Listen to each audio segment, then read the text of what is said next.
The morning of her daughter's wedding, Sir Dorothy Keller woke at 4:45 and lay still in the dark of a bed that had been too wide for 3 years. She did not cry. She had decided somewhere in the second year of sleeping alone that mornings were not for crying. Mornings were for getting up. Harold had taught her that without meaning to the way he taught her most of the things that lasted. He had been a man who got up. Whatever the night had done to him, whatever ache or worry or grief the dark had stirred, Harold Keller rose at 5, put his feet on the floor and made coffee for 2. Even after the children left home, even after his brother Ray moved into the facility down the road. He made 2 cups every single morning. She had never asked him why. She thought she understood now. She made 1 cup.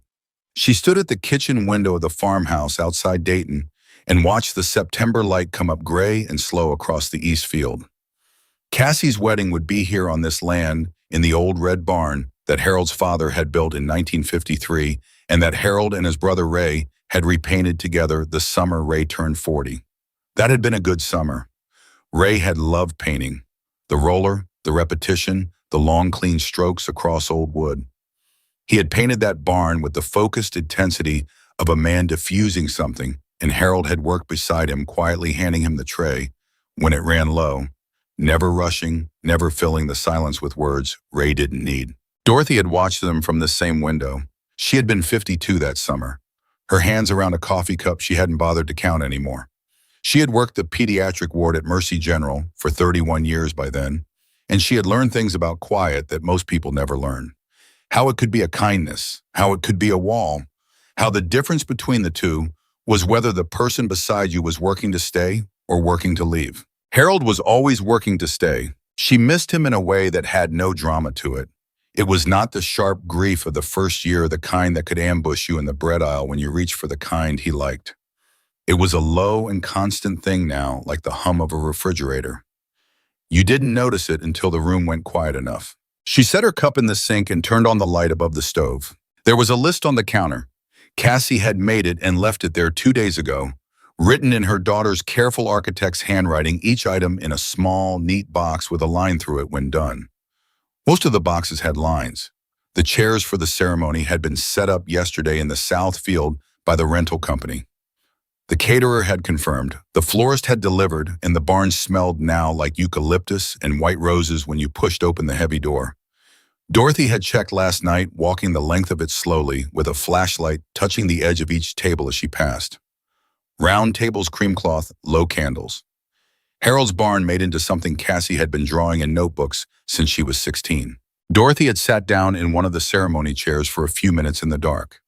She had not told anyone. She poured herself a second cup and took it to the porch, wrapped a cardigan around her shoulders against the early chill. The farm was quiet. The wedding would not begin until 3 in the afternoon, but the day had already started moving in her chest the way important days did. She had felt this on the morning of Cassie's birth. On the morning they brought Ray to Sunview Gardens, for the first time Harold's jaw set, and his hands white on the steering wheel, Ray in the back seat holding a spiral notebook he'd had since 1987. On the morning Harold died in room 14 of Mercy General, her own hospital where she had walked the halls for 3 decades and suddenly could not find a single wall to lean on. You got through important days the same way you got through everything else. One thing at a time. Feet on the floor. She went inside and started on her hair. The guests began arriving at 2. Dorothy stood near the barn entrance and directed people towards seats with the practiced calm of a woman who had spent her career in places where calm was the difference between things going well and things going badly. She had dressed carefully. A sage green dress she had bought in Columbus last spring for no particular reason, and then found appropriate for this particular one. Low heels. Harold's watch on her wrist because Cassie had asked her to wear it, and because she would have anyway. She recognized most of the guests. Cassie's friends from the firm in Cincinnati, college roommates, the neighbors who had watched Cassie grow up on this land. Dorothy's sister Ruth and her husband Glenn, who had driven down from Cleveland and who hugged Dorothy too long at the gate and said nothing at all, which was exactly the right thing to do. There were guests she did not know, the groom's family mostly. Connor Briggs was a good man, steady and earnest, a structural engineer who had proposed to Cassie on the roof of a building he'd designed in downtown Cincinnati and then called Dorothy to ask if he'd done it right. She had told him he had done it exactly right. His family came from Dayton as well, which was why the wedding was here instead of Cincinnati. a compromise that had taken 4 months to negotiate, and that Dorothy had watched Cassie manage with the methodical grace of someone who had learned early that most things worth having require you to give something up. The Briggs side filled in the right half of the chairs. Dorothy watched them settle. She noticed the man and the boy because they came late, and because the boy came first. Not first in time, first in the way Dorothy had been noticing certain children since she was 23 years old and standing in a pediatric ward trying to understand what the textbooks had not told her about the space between a child and the rest of the world. She noticed them the way she had always noticed them, a particular quality of attention. The way the boy came through the gate and immediately stopped, both feet planted, head moving slowly to take in the chairs and the people and the lanterns, strung from the fence posts and the movement of fabric in the small breeze. He was cataloging. She knew that motion. Ray had done it every time they walked into a new place. Not hesitation, inventory. He needed to know the shape of the room before he could be inside it. He was 8, maybe 9. Brown hair cut short on the sides and left longer on top. He was wearing a button-down shirt the color of a faded sky and dark pants and shoes that someone had polished with care. He had a small object in his right hand, something pale and rectangular, and his grip on it was the grip of a child holding the thing that makes the rest of the world manageable. The man behind him was large enough that Dorothy registered him the way you register weather. 6'2", maybe more. Wide across the shoulders in the particular way that comes not from a gym, but from years of physical labor, from lifting and carrying, and the daily demands of a body put to use. His hair was dark, going to gray at the temples. He wore a white dress shirt with the sleeves rolled to the forearms, and dark trousers and boots that were clean, but belonged to a different kind of occasion. He carried a small backpack over one shoulder, the kind children use for school. On his right forearm was a tattoo she could see from 20 feet away, a compass rose, and she knew without looking that there were others. He had his hand near the boy's shoulder, not on it, near it. They found seats on the far left of the arrangement, the edge of the outside aisle, which Dorothy thought was wise. The boy sat and immediately looked at the ground, then at the sky, then at his hands. The man sat beside him and put the backpack between his feet and did not look at anyone else in the chairs. The ceremony was beautiful. Cassie had written her own vows as Dorothy had known she would. She had a gift for clarity, for saying the exact things she meant in the exact number of words it required, neither more nor fewer. Connor cried a little during hers, which Dorothy had not expected of him, and which made her like him considerably more than she already did. Ruth cried loudly enough that Glenn put his arm around her, and Dorothy smiled at the sky. She did not cry herself. Harold's watch was warm on her wrist. She looked once at the man and the boy during the vows. The boy had the small object in his lap, now turning it over and over in his hands, a block of some kind, wood, pale and smooth-edged. He was not looking at the ceremony. His eyes were fixed on the middle distance, the place where people go when the outside world is running too fast and the inside world needs tending. The man watched the ceremony and watched his son in alternating glances, a rhythm so practiced it was almost invisible. When Connor kissed Cassie and the guests applauded, the boy flinched. His shoulders came up and his hands tightened on the wooden block. The man's hand moved immediately to the backpack and came out with a small set of headphones, which he held up for the boy to see. The boy looked at them, looked at his father, shook his head, put the block in his lap, breathed. He was managing. Dorothy watched him decide to manage and felt something in her chest that was not exactly sadness and not exactly recognition, but lived somewhere between the two. The reception moved into the barn at 4:30. Dorothy had planned for the transition, carefully had spoken to the caterer and the DJ, both about the first hour keeping the music low while guests found their tables. It was a thing she had not mentioned to Cassie, not wanting to make the day about her own preferences. But she had managed it quietly the way she managed most things. She moved through this barn with the ease of a woman on her own land. She accepted a glass of champagne from a passing tray and held it rather than drank it. She kept one part of her attention on the tables the way she had once kept one part of her attention on the monitors at the nurse's station, listening for the note that was different from the rest. She found the man and the boy at table 14. It was on the far north wall of the barn, set slightly apart from the others by the placement of a support post. Dorothy had quietly arranged for that table to have only 4 settings instead of 8. She had told the caterer it was for late guests. She had known it was for whoever needed the distance. She had not known who that would be. She did not go to them immediately. She watched from across the room. The boy was seated with his back to the wall, the wooden block on the table in front of him. He had a glass of water he was not drinking. He was watching the room with his careful inventory gaze, but the barn was louder now. Conversation and the scrape of chairs and the low beginning notes of the DJ's cue, and she could see the effort in his stillness. The man had not sat down. He stood behind the boy's chair with his hand resting on the back of it, not touching his son just near. He was scanning the room in a different way, the way people scan rooms when they are calculating exits and threats and distances. Dorothy had seen that look before, not in hospitals, but in the faces of parents who had spent years being the only thing standing between their child and a world that did not accommodate them. She went to find Cassie. Her daughter was moving through the room with the measured joy of a woman who had spent 18 months planning exactly this and was now inside it. Dorothy touched her elbow and drew her aside.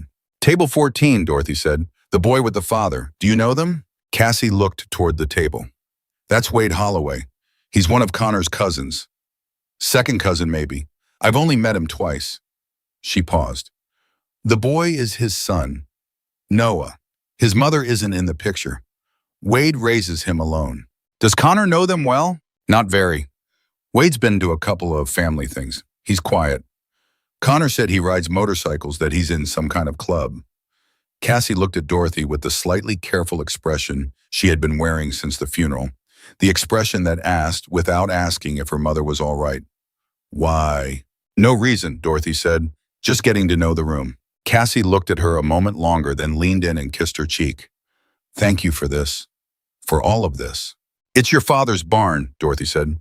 "I just kept it standing." She made her way to table 14 and stopped about 6 feet from them, the distance she had used for 30 years when approaching a child who did not know her, close enough to be in conversation range, far enough not to require anything. She said to the father rather than the boy, "I'm Dorothy Keller, Cassie's mother. I wanted to make sure you had everything you needed at this table." The man looked at her with a measuring look. Up close, his face was older than his body suggested, not in age but in the way of faces that have been through things. He had a scar along his left jaw, pale and long-heeled. His eyes were dark brown and direct. "Wade Holloway," he said. "This is my son Noah." He said the name with the weight of a man who has introduced his son into uncertain situations many times and has learned to watch what happens next. Dorothy did not look immediately at Noah. She kept her eyes on Wade for one more second, just long enough to let him see that she was not going to make any face she didn't intend. Then she shifted her gaze to the boy and looked at him the way she had looked at children in the pediatric ward for 3 decades. Without pity, without performance, just looking. "Hello, Noah," she said. She did not say anything else. She did not ask how old he was or if he was having fun. She just said his name and let the silence stay comfortable. Noah looked up from the wooden block. His eyes were hazel large with the particular focus quality she associated with children who were paying more attention to the world than the world suspected. He looked at her face the way he had been looking at the room, cataloging. Then he looked back at the block. She said to both of them, "The table by the post is quieter than most of the room. The music won't be as loud here when the DJ moves it up. The caterers tend to come around less often, so if you need anything, send someone to find me and I'll get it." Wade was quiet for a moment. "Thank you," he said like a man unused to saying it. Dorothy nodded and stepped back 1 step. "I'll leave you be, but I'll be nearby." She moved through the room and kept one part of herself pointed at table 14. The first dance happened at 20 past 5. Cassie and Connor moved to the center of the floor, to a song Dorothy had heard Cassie play in the car for a year and a half. The room gathered around the edges and watched with a collective softness people only allow themselves in certain moments. Dorothy stood with Ruth and watched her daughter be happy with a man who deserved it, and she pressed her thumb against Harold's watch and did not look away. Then the DJ said the words that start the second part of every reception. "All right, everybody, let's get this party moving." The volume went up, not a gradual climb, but a step change the way DJs do it when they want a room to shift. The bass came in through the floor. The fidgeting and warming up of the dance floor began. Dorothy was already moving. She had been near the barn entrance getting a shawl when the music shifted, and she moved back through the room toward table 14 the way she moved through the pediatric ward when a monitor changed pitch. Not running, purposeful and quiet and faster than it looked. She saw it before she reached them. One of the groomsmen, Connor's brother, large and generous, and 3 drinks into the celebration, threw his arm out in a gesture of enthusiasm at the precise moment a passing caterer crossed his trajectory with a tray of champagne flutes. 3 glasses went. They hit the barn floor in a cascade of sound, a sharp, bright crash, and then the tinkle of shards across old wood. The sound was nothing in the context of the room. The music was loud. There was laughter and apology, the caterer already crouching to gather pieces. For Noah, it was everything. The sound hit him the way certain sounds hit children who have no buffer between hearing and reaction.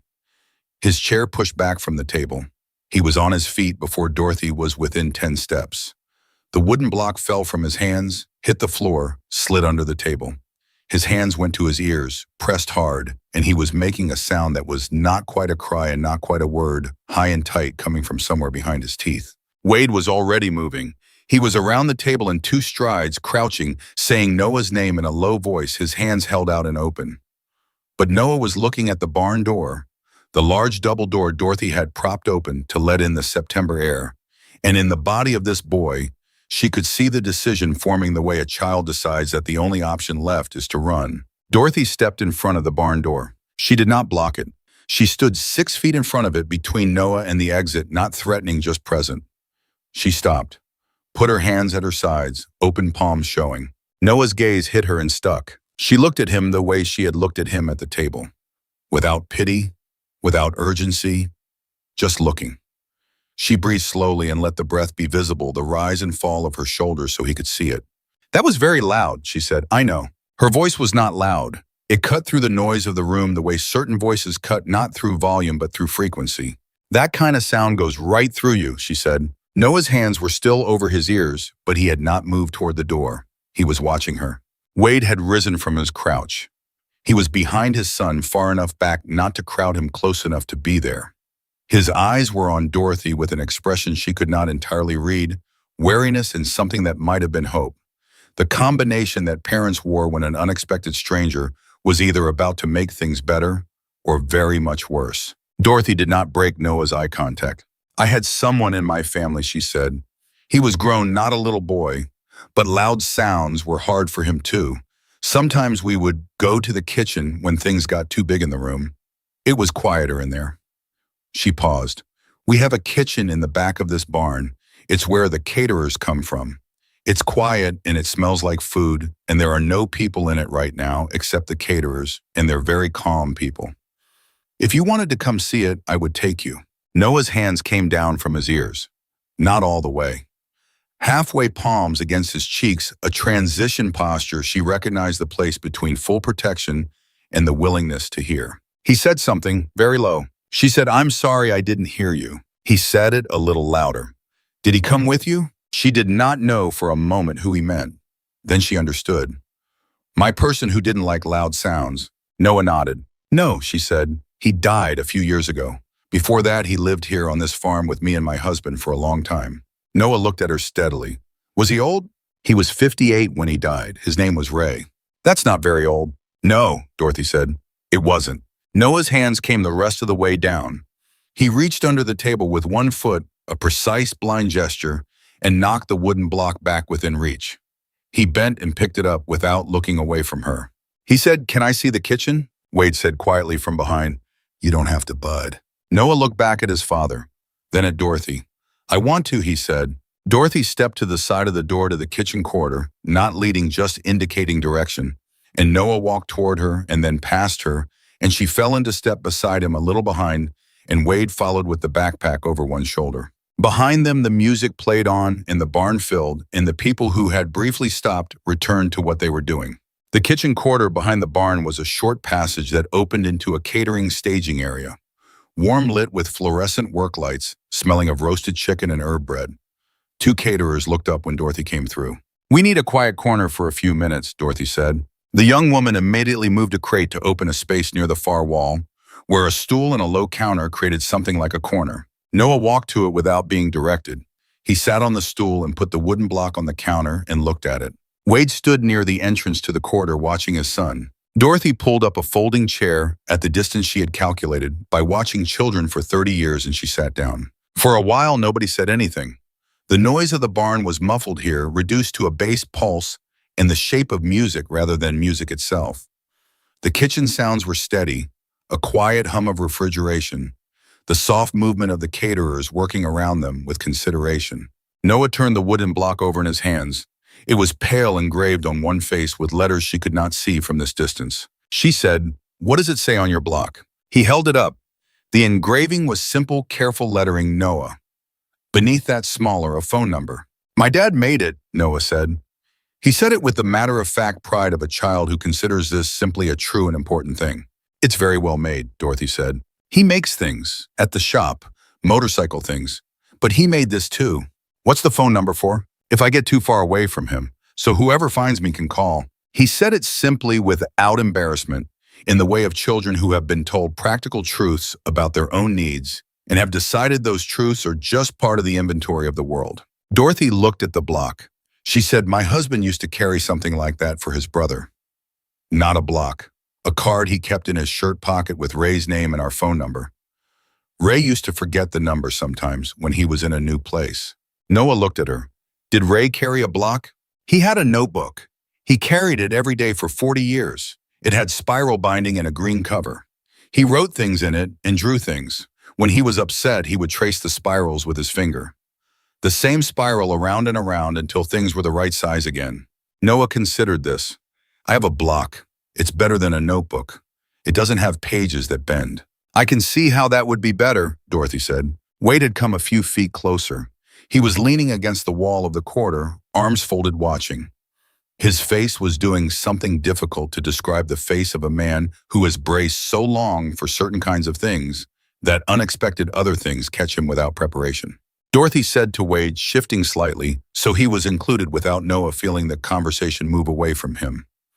"His name was Raymond Harold Keller, my husband's younger brother. He lived with us for 19 years. He was my patient first when he was 31 and came to Mercy General for a respiratory thing, and we sorted out some things that had not been sorted out properly before that. Then he was our family." She paused. "He died 8 years ago." Wade said, "I'm sorry." "Don't be," she said. "He had a very good life for a long time. Better than it might have been." She looked at the wooden block in Noah's hands. "My husband made sure of that. Harold was very good at staying beside a person without making them feel followed." She did not look at Wade when she said that, but he was quiet for a moment in a way that suggested he had heard something in the sentence that she had not precisely intended to put there and had put there anyway. Noah said, "Is Harold here tonight?" "No," she said. "Harold died 3 years ago. He's why this wedding is here on this land in that barn. This was his place." Noah looked at the block in his hands, then at her. "Do you miss him?" "Every day," she said. "I miss my mom," Noah said. "She doesn't come to things." Wade's arms tightened where they were folded. Dorothy did not fill the silence. She let it exist the way she had learned to let difficult silences exist in rooms where children were working through things too large for the quick comfort of words. After a moment, Noah said, "She didn't want to come. She said it was too much." He turned the block over. "Dad says that's okay, that some things are too much for some people." "Your father is right," Dorothy said. "Is that true for everyone, that some things are too much?" "Yes," she said, "for everyone, even people who look like nothing is ever too much." Noah looked at her with his still eyes. "Is tonight too much for you?" Dorothy was quiet for 3 seconds. The question deserved honesty. "Parts of it," she said. "My husband isn't here to see his daughter get married. That part is too much. But I'm managing it." "How?" "I stay busy. I find things that need doing. And I carry something of his." She showed him the watch on her wrist, tilted it so the light caught the face. Noah leaned forward slightly to look at it. Then he held up the wooden block showing her the engraved side. "This is mine," he said. "Yes," she said, "I see that." For the first time that evening, at the edge of his mouth, something moved. It was not quite a smile. It was stiller than a smile, but it was something. From the barn muffled through the wall, the music shifted to something slower. Dorothy said, "They're moving to slower songs. The room will be quieter for a while. Would you like to go back in and find your table? I can walk with you." Noah looked at his father. Wade said, "Up to you, bud." Noah looked at the wooden block, turned it once, tucked it against his palm. "Okay," he said. They walked back through the corridor, Dorothy on Noah's left, Wade behind them, and pushed through the barn door into the warm gold light and the slower music. and found their way back to table 14 by the post, and Noah sat down with his block in front of him and looked at the room with his cataloging gaze, and Dorothy watched him settle the way she had watched Ray settle in new places, the slow release of held breath, the shoulders coming down a measured half-inch. She said to Wade, "I'll be nearby," the way she had said it before. Wade looked at her. He said slowly, like a man choosing words from a short supply, "Thank you for the kitchen, for talking to him." "He's easy to talk to," Dorothy said. Wade looked at his son, then back at her. Something was working behind his face that she did not yet have the context to read. He said, "Most people don't." He stopped. "He doesn't usually." "He told me about Ray's notebook," Dorothy said. "And he told me he prefers the block because it doesn't have pages that bend. I thought that was very good reasoning." Wade looked at her for a moment. Then he looked away, and she saw something move through his jaw, the hard clench and release of a man who has been carrying something for a long time in a body that was built to hold more than it should have to. "Yeah," he said, "it is." Dorothy left them to their table and moved back through the room. The evening found its pace. The food was served and the toasts were made, and Cassie laughed at something Connor said that Dorothy could not hear from where she stood, but that transformed her daughter's face in the way she had been watching since Cassie was 3 years old. Ruth cried again. The dancing started properly at 8, and by 9 the barn floor was full and warm with it. Dorothy danced once with Connor's father, a quiet man named Ed, who moved with the careful dignity of someone who had not danced in years and was taking it seriously. She thanked him and meant it, and stepped back to the side of the room. She checked table 14 twice. Both times Noah was there, block in hand, watching the room with his steady inventory gaze. Both times Wade was nearby, standing rather than sitting the backpack on the chair beside Noah.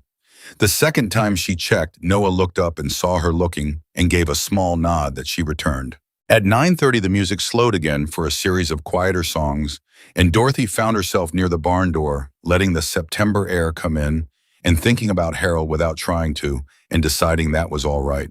She heard someone come up beside her and turned. It was Wade. He had his leather jacket now, the one that had been folded over the back of his chair, and she saw for the first time the patch on the back. Ironbound MC in white thread on a dark ground, and a compass rose, the same compass rose as the tattoo on his forearm.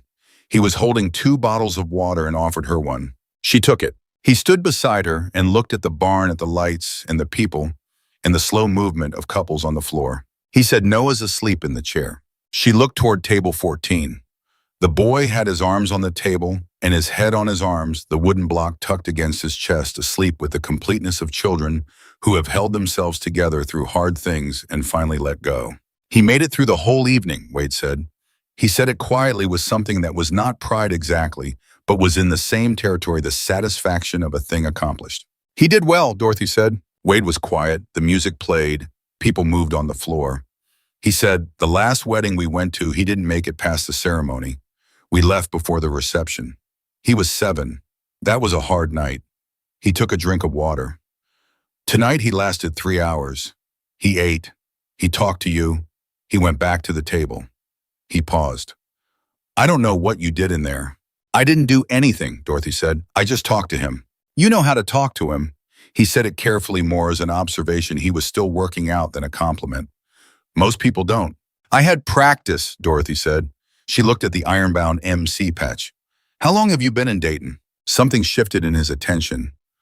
"All my life. My father's in Dayton. My whole family is here." He looked at her. "Why," Dorothy said, "the ironbound MC, my husband used to talk about them." Wade looked at her. "He had an encounter with someone from your club," Dorothy said.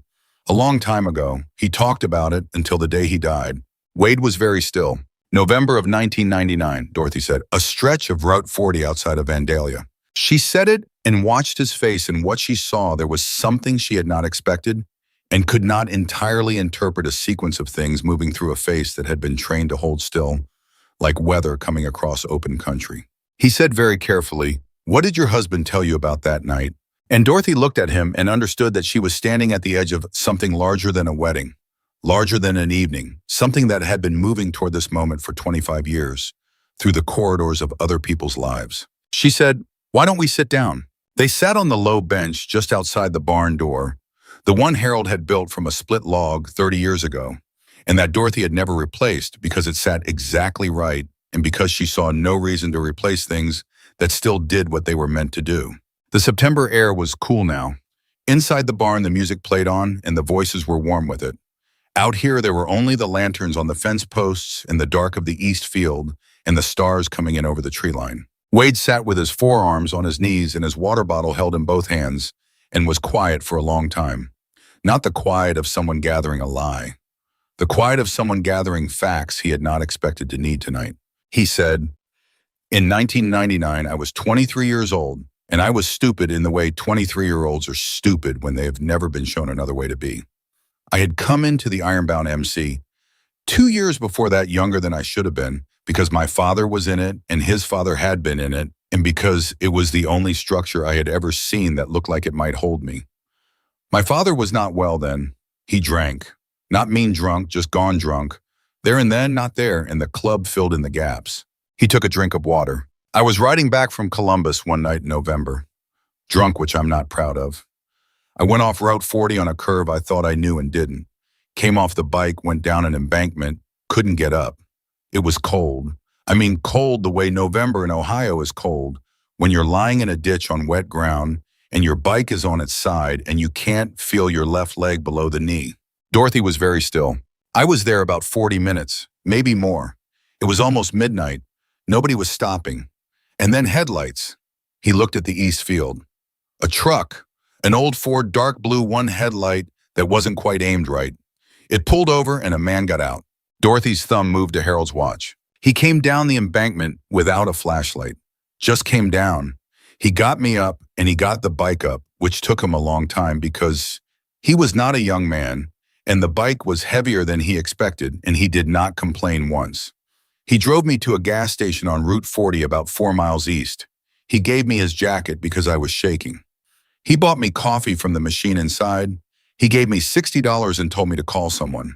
He stopped. Dorothy said, "What did the jacket look like?" Wade turned his head slowly.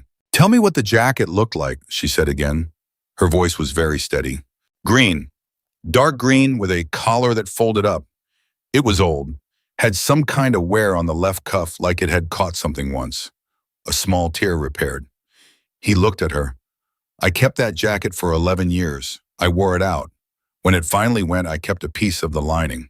Dorothy looked at this barn, at the string lights through the open door, at the shape of the building Harold's grandfather had built and Harold had painted one summer with his brother Ray. She said, "Harold bought that jacket at a hardware store in 1987. He wore it every winter for years. He had it repaired twice. He lost it in November of 1999, and he never said how, only that he gave it to someone who needed it more." She paused. "I asked him once years later whether he regretted giving it away. He said it was the best use he'd ever gotten out of a piece of clothing." Wade was not moving. "He told me about you," Dorothy said. "He didn't know your name. He said a young man, a motorcycle rider, went off Route 40 on a cold night. He said when he got down to him, the young man had been lying in the dark for the better part of an hour, and he was cold to the bone, and his pride was hurt worse than his leg. He said he drove him to the gas station and called the tow company from the payphone, and that by the time the tow arrived, the young man was warm enough to look embarrassed, which Harold took as a good sign." She looked at Wade. "He said the young man thanked him and shook his hand, and the grip was strong, and Harold thought that was also a good sign. He prayed about that young man off and on for a long time afterward. He hoped the young man had straightened out." Wade's jaw was tight. His eyes were bright in a way that had nothing to do with the light. "He straightened out," Wade said. "It came out rough." "I know," Dorothy said. "I can tell." He laughed at that, a short, broken sound that had surprise in it. She said, "Harold was a very ordinary man. He pumped ass for 32 years. He had a brother he loved and a daughter he was proud of and a wife he was patient with, even when she was difficult to be patient with. He read 3 books a year and he never met one he thought was entirely wasted. He died on a Tuesday in February with his hand in mine." She looked at the field. "And he pulled a stranger out of a ditch on Route 40 and he never made it into a story or a lesson.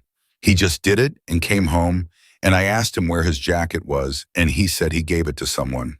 Wade pressed the back of his hand against his mouth for a moment. He breathed. "I came out of both that ditch differently," he said finally. "The way he came down that embankment without a light and without asking questions. Like it was just the obvious thing to do, like there was no version of that night where he didn't stop. I had never seen anyone model that, what it looked like to just stop. He shook his head slowly. I got sober the following year. I stayed in the club, but I changed the way I was in it. I've been the man I tried to become because of that one night. The music from inside was something slow and sweet.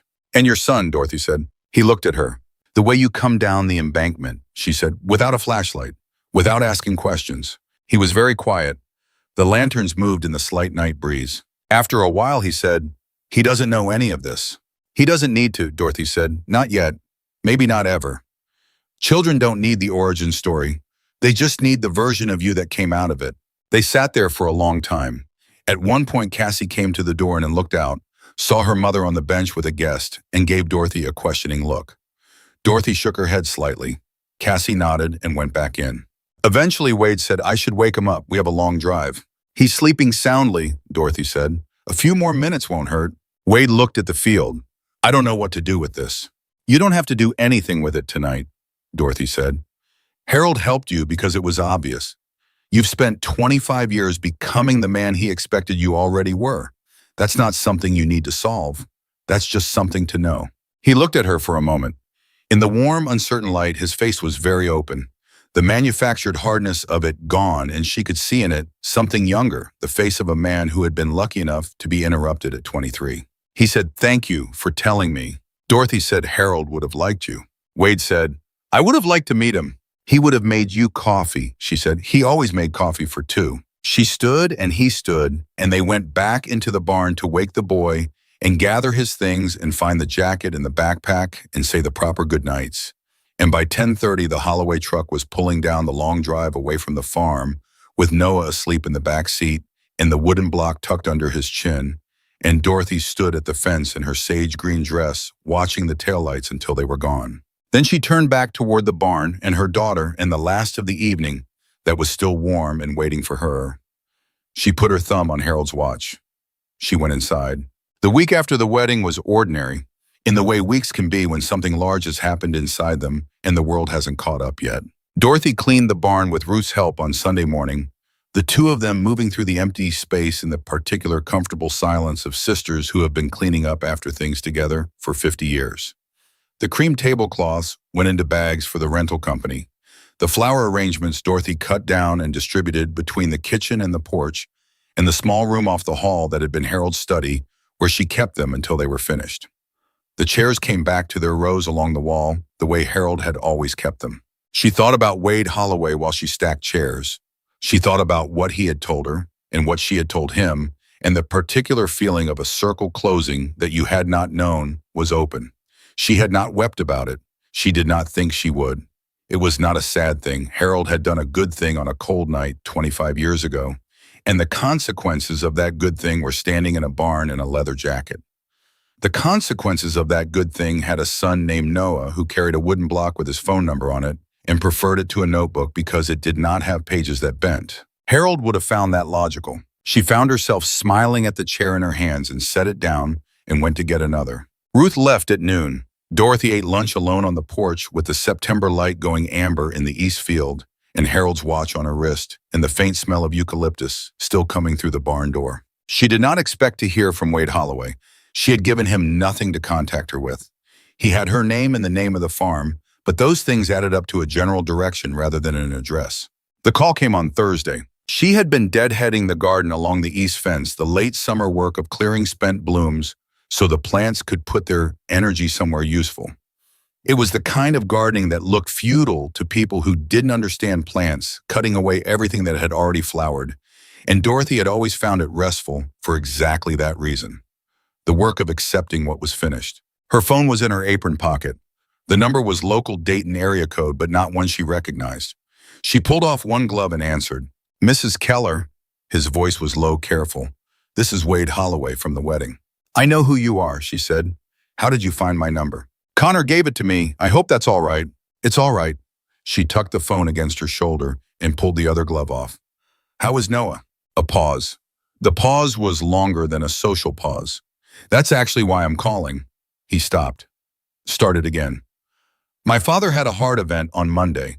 He's at Miami Valley Hospital. They're saying it's serious. I've been there most of the week. Dorothy was still in the garden. I'm sorry, she said. Noah is having a hard time. My dad, Hank, he's the one person Noah will go to when things are too big. More than me sometimes. He and Noah have a particular thing. My dad has a lot of patience and a lot of quiet. Noah trusts him completely. Yes, Dorothy said. She understood. She had seen it with Ray, who had been unmoved by most social overtures, but had trusted Harold with a completeness that was almost structural. Noah's not eating, Wade said. He's not talking much. He keeps asking to go to the hospital, and I take him, and he sits in the waiting room and holds his block and won't come inside the room because the ICU has a lot of sounds. He won't leave either. He just sits there. He was quiet for a moment. I don't know why I'm calling you. Then flatly correcting himself, that's not true. I know why. I'm not accustomed to asking. To asking for what? Dorothy said. Help, he said, like the word had spent some time getting past his teeth. Dorothy looked at the garden, at the spent blooms she had not yet cleared, at Harold's fence posts at the edge of the property, the ones he had repainted 4 summers ago, because he said good fence posts were a courtesy to the neighbors. She said, is Noah at the hospital now? Waiting room, 3rd floor, building B. I'll be there in 40 minutes, she said. She went inside, washed her hands, changed her shoes, took her purse and her keys. She did not stop to think very carefully about whether this was reasonable because it was obviously the obvious thing to do, and she had been married for 41 years to a man who drove down embankments in the dark because it was the obvious thing to do, and she thought she had learned at least that much from him. She found Noah exactly where Wade had described him. 3rd floor waiting room, building B, the ICU family area with its worn chairs and institutional carpet. He was in the corner chair, the right-angled chair against 2 walls, the best chair in the room for a child who needed his back covered, and he had the wooden block on his knee and his feet flat on the floor and his eyes on the middle distance. He looked up when she came in. He watched her cross the room. When she sat down in the chair beside him, leaving one empty chair between them, he said, you came. I did, she said. Dad called you. He did. Noah looked at the block on his knee. He doesn't usually call people. I know. He must be scared, Noah said. Yes, I think he is. Are you? Noah turned the block over. Grandpa Hank has always been here, he said. It was not precisely an answer. It was something more accurate than an answer. Dorothy understood. She sat with that for a moment. Then she said, my husband Harold had a brother named Ray who had always been here for 19 years. When Ray died, the hardest part was the always been here part. The room where someone has always been is a different size without them. Noah looked at her with his cataloging eyes. Did the room go back to normal? The room changed. It didn't go back to what it was before, but it became a room I could be in. He thought about that with the serious thoroughness he brought to everything. How long did that take? A while. Different things take different amounts of time, and Grandpa Hank is still here. He hasn't gone anywhere yet. The doctor said serious, Noah said. Serious means they're paying close attention. Serious means they're working hard. I was a nurse for 35 years. Serious is a word they use when they're not giving up. Noah looked at the door that led to the ICU corridor. It has sounds in there. The machines, yes. They beep and hiss and click. It can be a lot. I went in once. For 2 minutes, the sounds were too much. He turned the block. But Grandpa doesn't know I was there. I didn't stay long enough. Dorothy looked at him. Would you like to try again? I can go with you. His grip on the block tightened. What if it's too much again? Then we come back out, she said simply. That's always an option. We can go in for 1 minute or 30 seconds. We can stand at the door and not go past it. There's no version that requires you to stay longer than you can. He was quiet for a long time. In the waiting room, a television played at low volume in the corner, and there were 2 other families at other ends of the space, a woman knitting a teenage boy with headphones. Nobody paying attention to anyone else in the particular exhausted way of people deep in a hospital ward. Wade came through the door from the corridor and stopped when he saw Dorothy. He was wearing the same boots as the wedding, different jeans, a gray shirt. He looked like a man who had been sleeping in the same clothes for several days, which was probably accurate. He said, Dorothy. He said it with a roughness that contained something larger. Dorothy, she confirmed mildly for the 2nd time. He looked at Noah. You all right, bud? She said we could go in for 30 seconds, Noah said. And if it's too much, we come back out. Wade looked at Dorothy. She nodded. Wade crouched in front of his son the way he had crouched at the wedding hands open and near. You don't have to, Noah. I told you that. I know, Noah said. But Grandpa doesn't know I was there before. I want him to know. Something moved in Wade's face. He held it very still. Okay, he said. Whenever you're ready. They went in together, the three of them. Noah between Wade and Dorothy, the wooden block in his left hand. The ICU corridor had the sounds Dorothy knew from 35 years.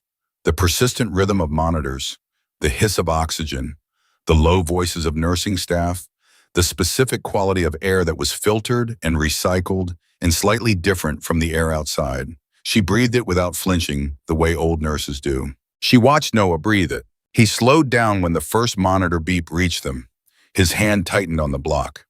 She did not reach for his hand. She walked beside him and let her footstep be steady and even, and gave him the rhythm of someone who was not afraid of this corridor. Wade's hand was near his son's shoulder, near not on. They came to the room. Room 14. Dorothy saw the number and felt a small internal thing that she did not examine. Harold had died in room 14 at Mercy General. Different hospital, different building, same number. The world arranged its coincidences without asking permission. She breathed that too. Through the glass panel, they could see Hank Holloway. He was a large man going smaller, which was how Dorothy always thought of serious illness, the way it borrowed from a person before it was done. But his face was recognizably the face Wade's face would be in 25 years, and she could see in it, even in sleep, the patient stillness that Wade had described as the thing Noah trusted. Noah pressed close to the glass. He looked at his grandfather's face for a long time. His breathing was audible and controlled the counting breath of a child managing, and Dorothy stood beside him and let him manage. He said barely above a whisper, Grandpa. The man in the bed did not stir. The monitors tracked on. Noah put his palm flat against the glass. He held it there. Then he turned around and walked back down the corridor to the waiting room, and Dorothy walked with him, and when they sat back down in the corner chairs, he put the wooden block on his knee and said, He knows. Dorothy said, Yes, I think he does. Noah turned the block over once. Then he said, Can we get something from the cafeteria? I'm hungry. Wade, standing in the doorway from the corridor, closed his eyes for a half second. When he opened them, they were very bright. Yeah, bud, he said, let's go find something. They ate in the hospital cafeteria at a corner table near a window. The food was institutional and adequate, and Noah ate it with the focused efficiency of someone making up for several days of not bothering. He had scrambled eggs and toast and a cup of orange juice, and halfway through he put the wooden block on the table beside his plate with a deliberateness that suggested this was a considered choice, that the block was resting while he did not need it. Wade watched this without commenting. Dorothy drank terrible hospital coffee and thought it tasted fine. After Noah finished eating, he was quiet for a while. Then he said, Dad says you were a nurse. For 35 years, Dorothy said. Did people get better? Often, not always, but often. Did you know when they would? She thought about how to answer honestly. Sometimes I could tell. You develop a sense for it. A stubborn person fights differently than someone who's ready to go. Your grandfather looks stubborn to me. Noah looked at her. He is stubborn. He argued with the mailman for a year about the way he folded letters. Dorothy said, That's a very good sign. The smallest thing happened at the corner of Noah's mouth. After a moment, he said, Did Harold argue with anyone? With me, she said. Regularly, mostly about sensible things. Whether the garden needed more irrigation, whether 3 cups of coffee a day was too many, and once for about 2 years about whether the barn door should be painted red or green. What color did he want? Green. He said it would match the fields. I said the fields were already green and didn't need the barn's help. Noah looked out at the parking structure with the expression of someone filing information for future consideration. He said, I think green would have looked nice. Wade made a sound that was close enough to a laugh that Dorothy counted it. She stayed at the hospital another 2 hours that afternoon. She sat with Noah while Wade went back to Hank's room. She taught him a simple card game using a deck she had found in the waiting room's communal supplies basket, a thing she had done hundreds of times in 35 years of hospitals when a child needed something to put their hands to. He learned it in 4 hands and won the 5th. You changed the rules on me, she said. He looked at her. I played the rules as stated. You found a gap in the rules as stated. He considered this. Is that the same as cheating? No, she said. That's called reading the situation. It's a good skill. He took the cards she dealt him and arranged them with the methodical precision he brought to all organization. My dad does that. At the shop, when something is broken, he doesn't always fix it the way it was supposed to work. He fixes it so it works better than it was supposed to. Dorothy said, "That's a very good thing to be able to do." He learned it from my grandfather. Grandpa Hank always said the manual is where the factory stopped thinking. The mechanic is where the thinking continues. Dorothy was quiet for a moment with her cards. She thought about Ray, who had developed approaches to daily difficulties that no occupational therapist had ever suggested, and that worked with a specificity the standard methods had not managed. She thought about Harold, who had fixed the barn's east drainage system using a method that no agricultural pamphlet would have recognized, but that had functioned without failure for 26 years. She laid down her cards and conceded the hand. "He's right about that too," she said. When Wade came back from the room, his face was calmer than it had been. Not because the news was better, but because he had been with his father, and the being with was its own kind of work and its own kind of relief. She left them at 4 and drove back to the farm and deadheaded the last of the garden in the Waswanishi afternoon light and made herself dinner and called Cassie and told her only that she had run into one of the wedding guests who had a family situation and that she had helped a little.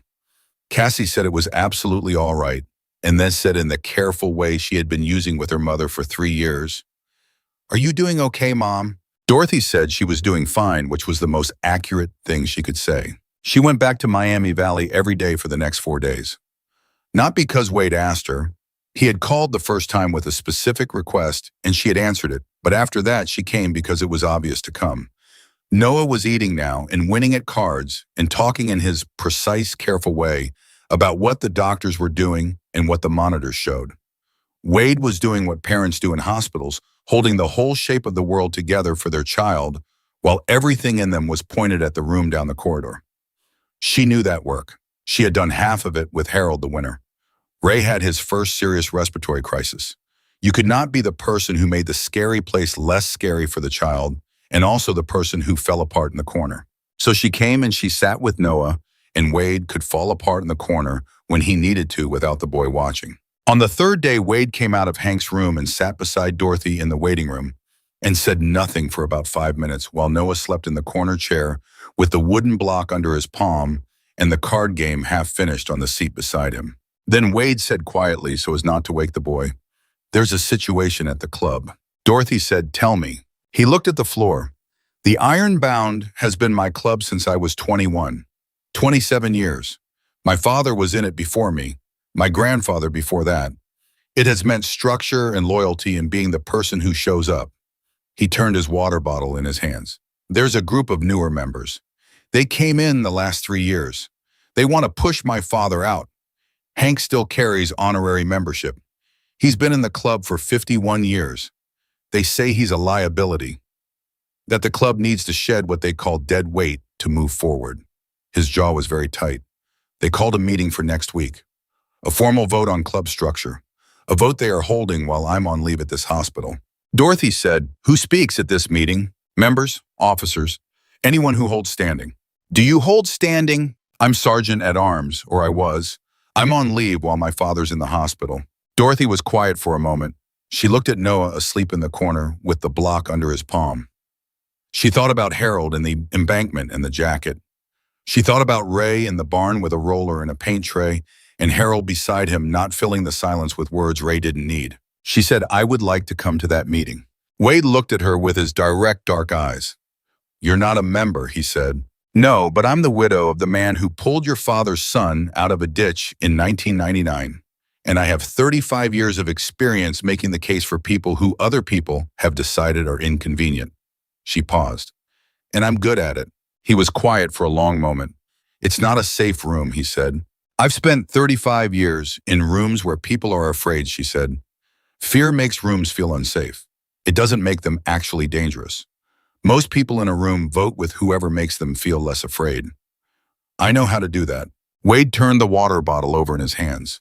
He looked at his sleeping son. He said, "You don't owe us this." "No," she said, "I don't." She paused. "Harold pulled you out of that ditch because it was the obvious thing to do, not because he owed you anything. He didn't know you." She looked at the water bottle in his hands. "I'm here because it's the obvious thing to do." Something in his shoulders released the same half inch she had watched Noah's shoulders release in the kitchen corridor. the same posture, the shape of letting go of something held too long. He said, "The meeting is Thursday. I'll be there at 6:30, she said. "Show me where to be and what to know." On the fourth day, Hank Holloway opened his eyes and asked for coffee. The nurse said no coffee in the ICU.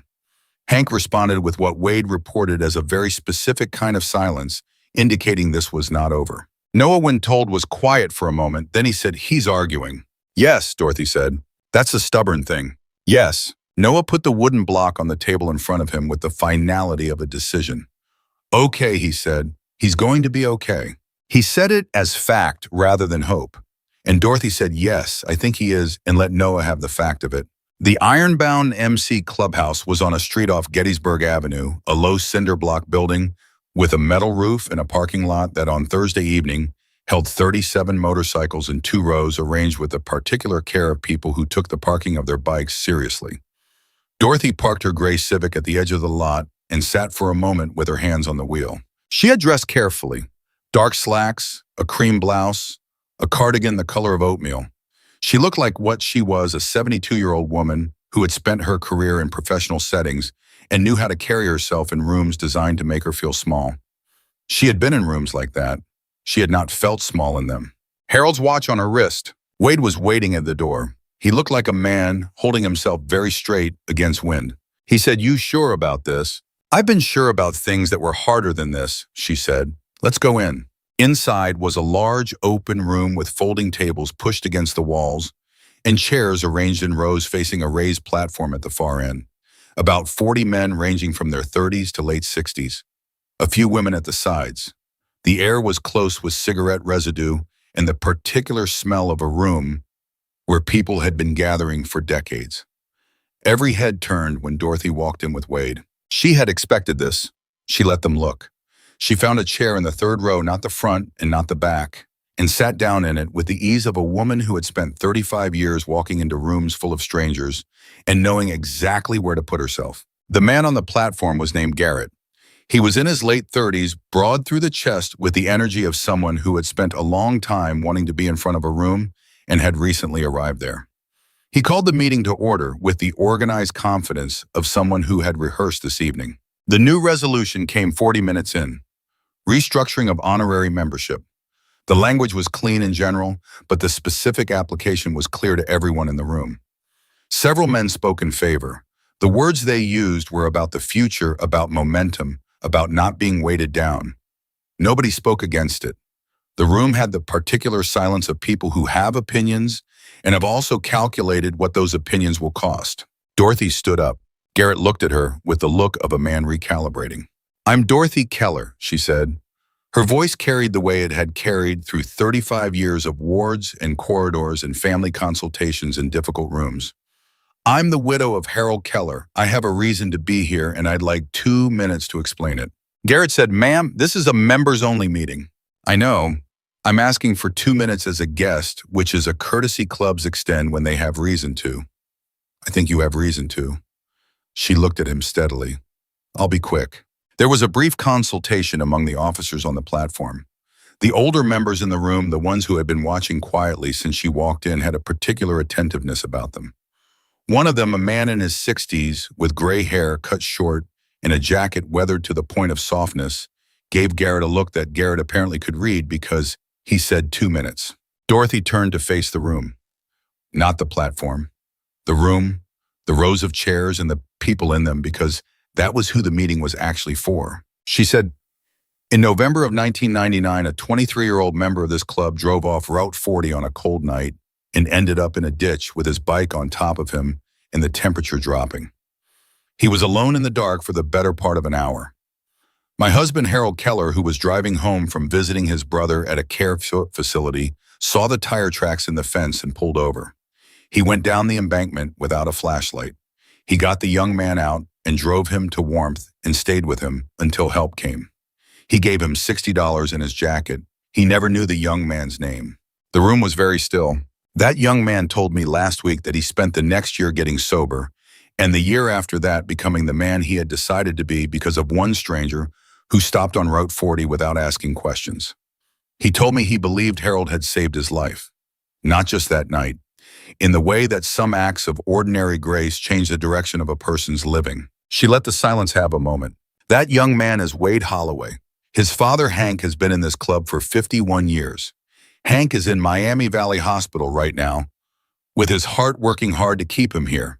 And this club is considering removing his name from its rolls while he's in that hospital because some of you have decided he has become inconvenient. She did not make her voice sharp. She made it level, which was harder, and cut deeper. I was a nurse for 35 years. I spent that time watching what happens to people when the institutions they belong to decide they've outlived their usefulness. And I'll tell you what I observed in all that time. She looked at the rows of faces. The person who gets discarded is rarely the one damaged most. The people who do the discarding carry it. It becomes part of how they understand themselves, and it is very hard to unlearn. She looked at Garrett on the platform. My husband stopped on Route 40 because he believed the obvious thing to do was stop. He raised a daughter and cared for a brother and worked a gas station for 32 years and never once made a speech about any of it. He just did the obvious things. She paused. I'm asking you to do the obvious thing. Hank Holloway is not dead weight. He's the 51 years of this club's history that you are standing on, whether you know it or not. You can vote to remove him, and that vote will mean something about who you are. Or you can table it and call his son tomorrow and tell him his father's name is safe. That will also mean something about who you are. She sat down. The room did not make a sound for about 4 seconds. Then the gray-haired man in the weathered jacket stood up. He said his name was Briggs, and he had been in the Ironbound MC for 34 years, and he moved to table the resolution pending the outcome of Hank Holloway's hospitalization. Another man seconded it. Garrett looked at the room. The room looked back at him. The vote to table passed with 31 in favor and 6 against and 3 abstentions. Dorothy drove home in the dark with Harold's watch on her wrist and the windows down and nothing in particular playing on the radio. She thought Harold would have been embarrassed by the speech. He would have said she made more of him than he was. She thought he probably would have driven back to the farm a little faster than usual and made coffee for 2 and talked about anything else entirely. She would have let him, and she would have known what she knew. Hank Holloway came home from Miami Valley Hospital 11 days after the heart event. He came home on a Tuesday, which Dorothy thought was a good day for coming home, a working day, a day that asked things of you and thus gave you something to push against. Wade called her that evening. He's home, he said. His voice was different from the first call. The careful control replaced by something quieter and more real. Good, she said. He wants to meet you. He says any woman who walked into an Ironbound meeting and made Garrett look like a student deserves proper introduction. Dorothy said, that's a very kind description. It's accurate, Wade said. How was Saturday? Saturday came in cool and bright, the particular kind of October morning in Ohio that felt like the season making good on a promise. Dorothy brought a pound cake. She had made it Friday evening because baking was the thing she did when she needed her hands busy and her mind working through something at the same time. The cake was simple lemon, the kind that kept well and traveled easily, and it announced nothing except that someone had taken the time to make a thing with care. The address Wade had given her was a house on the west side, a quiet street of modest houses with good-sized yards, the kind of neighborhood built when people expected to stay. Wade's house was a craftsman bungalow, dark gray with white trim, a motorcycle in the driveway under a canvas cover, a child's bicycle on the porch missing its training wheels. She parked and took the cake and knocked. Noah answered the door. He had been waiting. She could tell from the speed of it. He looked at the cake. That's for eating, he said. It is, she said. Good, he said. He stepped back to let her in. The inside of the house was the inside of a house lived in by a man and a child who did not have anyone to impress. It was orderly in the particular way of people who need order to function rather than order to perform. Books on shelves arranged with consideration, a workbench visible through the kitchen door, with tools hung above it on a pegboard, each outline drawn in marker, so you could see immediately what was missing.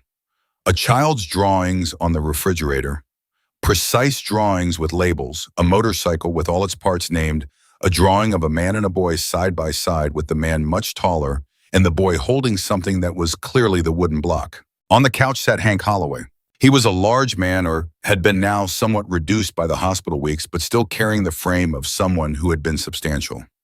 He had Wade's face, but older Wade's eyes, but with more years in them.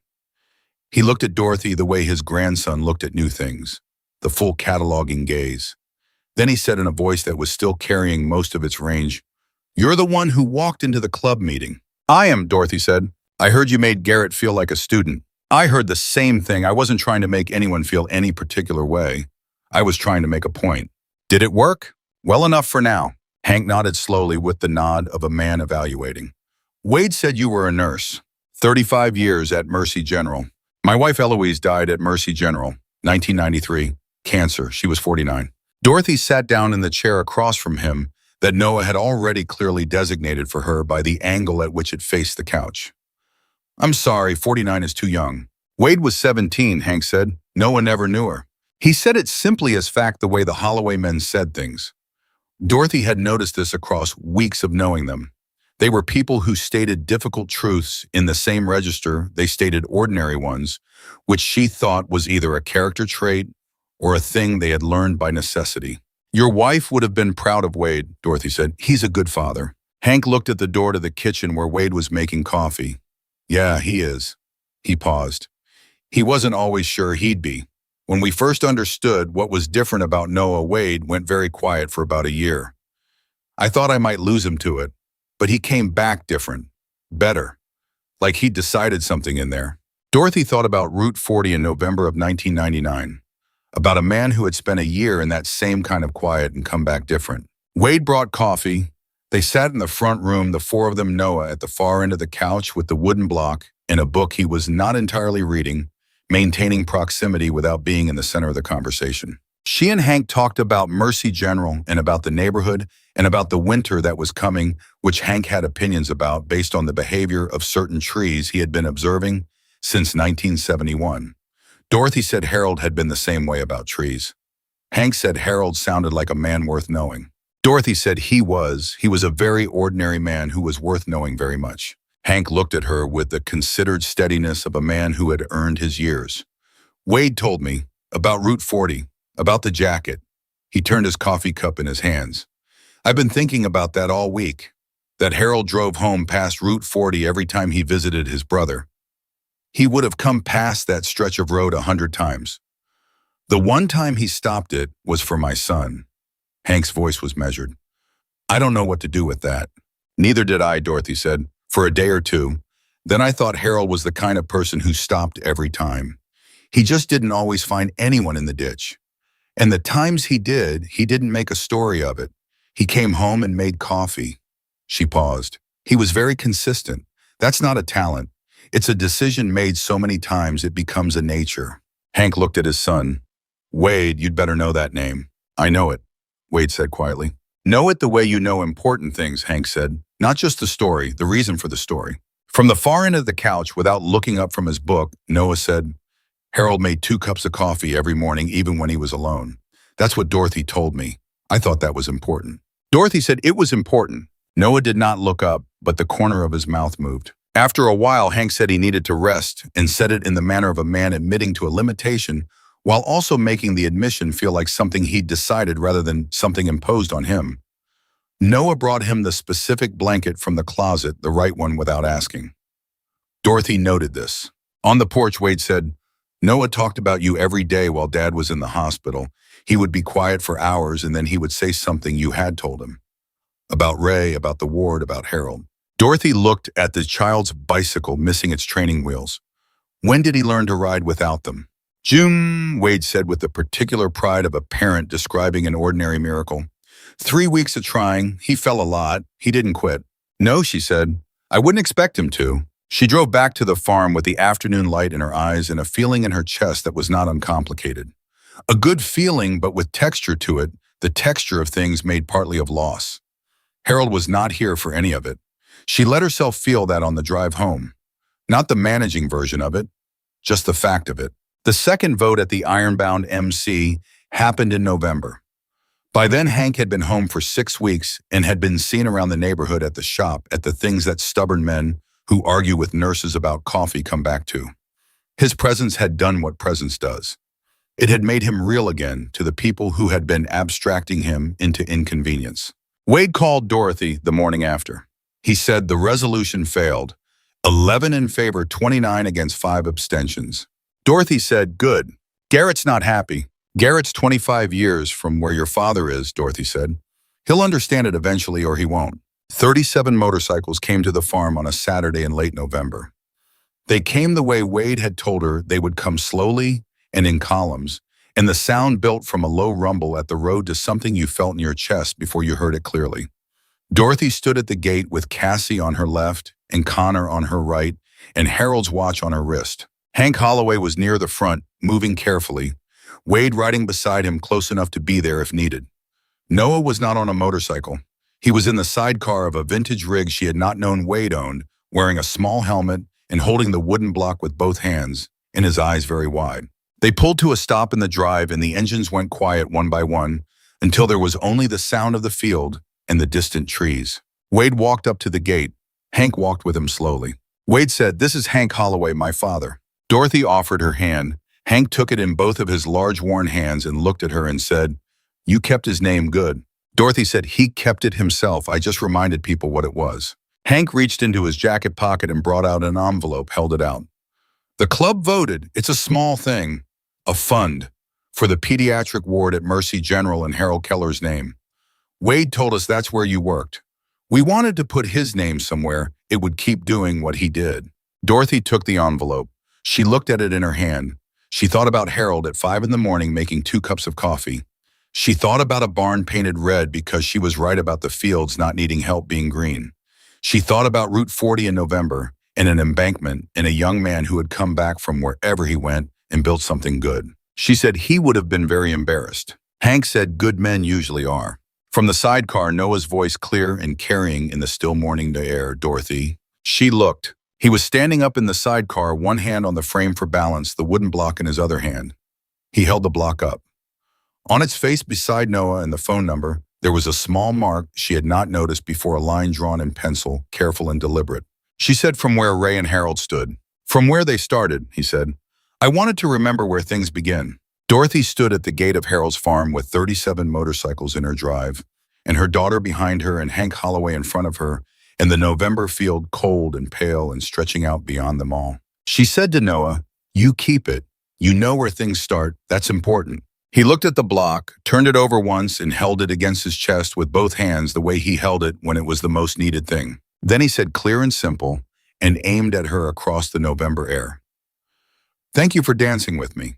Dorothy was quiet for a moment. She had not danced with him. She had walked beside him. She had sat with him in a kitchen and talked about blocks and notebooks. She had not danced, but she understood what he meant. She understood that for Noah, the word dancing covered all the things that some people did with their bodies and others did with their presence. The act of being in motion beside someone through something that would have been harder alone. She said, "Thank you for asking." He sat back down in the sidecar. Wade started his engine. The others followed one by one, the sound building back into the chest-felt rumble. They turned in the drive and filed back out onto the county road, and the sound of them diminished slowly down the road toward town until it was gone. The field was very quiet. Dorothy stood at the gate for a moment with Harold's watch warm on her wrist and the November air on her face and the envelope in her hand. She turned back toward the house. Cassie put her arms around her mother and said into her shoulder, "Dad would have been so proud of you." Dorothy said, "I didn't do anything. I just talked to people." "Mom," and made one speech. "Mom," and brought a pound cake. Cassie laughed, wet and full, her daughter's laugh unchanged since she was 7 years old. Dorothy let herself be held. Then she said, "There's more coffee inside. Your father's pot is still good."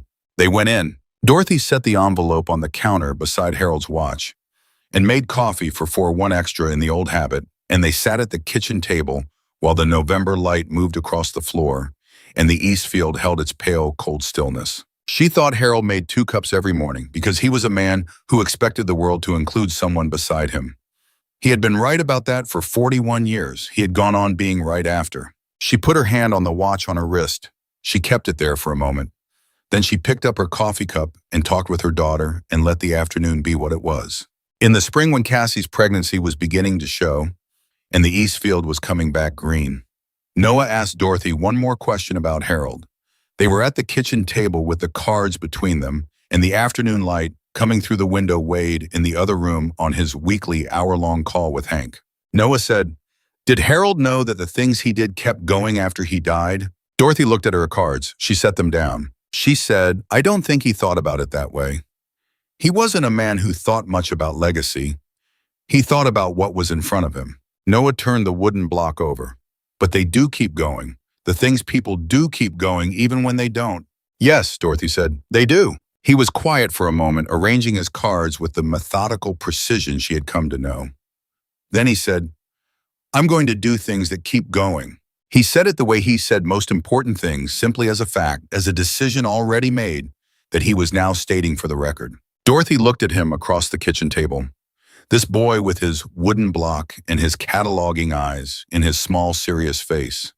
This boy who had stood at the edge of a dance floor in a barn and moved from one foot to the other while a slow guitar played. This boy who had pressed his palm against ICU glass in the dark so his grandfather would know. This boy who had held a pencil mark on a wooden block up toward a barn as a gesture of acknowledgement to a man he had never met and would carry with him all his life. She said, I know you will. He turned a card down. Okay, he said, your play. She picked up her cards. Outside the kitchen window, the April field was very green. The way Harold had always said it would be green enough for two of everything. Green enough to see from the road, green enough to last the whole long summer and deep into the fall. Green, the way good things are green when they have been tended properly and given time and left to do what they were always going to do if only someone would let them. She played her card. The afternoon light moved across the floor. The coffee was warm. That winter, Noah asked his father on a Sunday afternoon while they were working in the garage together what Dorothy's husband had been like. Wade thought about it for a long time, which was the Holloway way of answering questions that deserved it. He said he was a man who stopped. Noah turned this over. When he saw something that needed stopping for, Wade said, he stopped. And he didn't make a thing of it. He just did it and went on.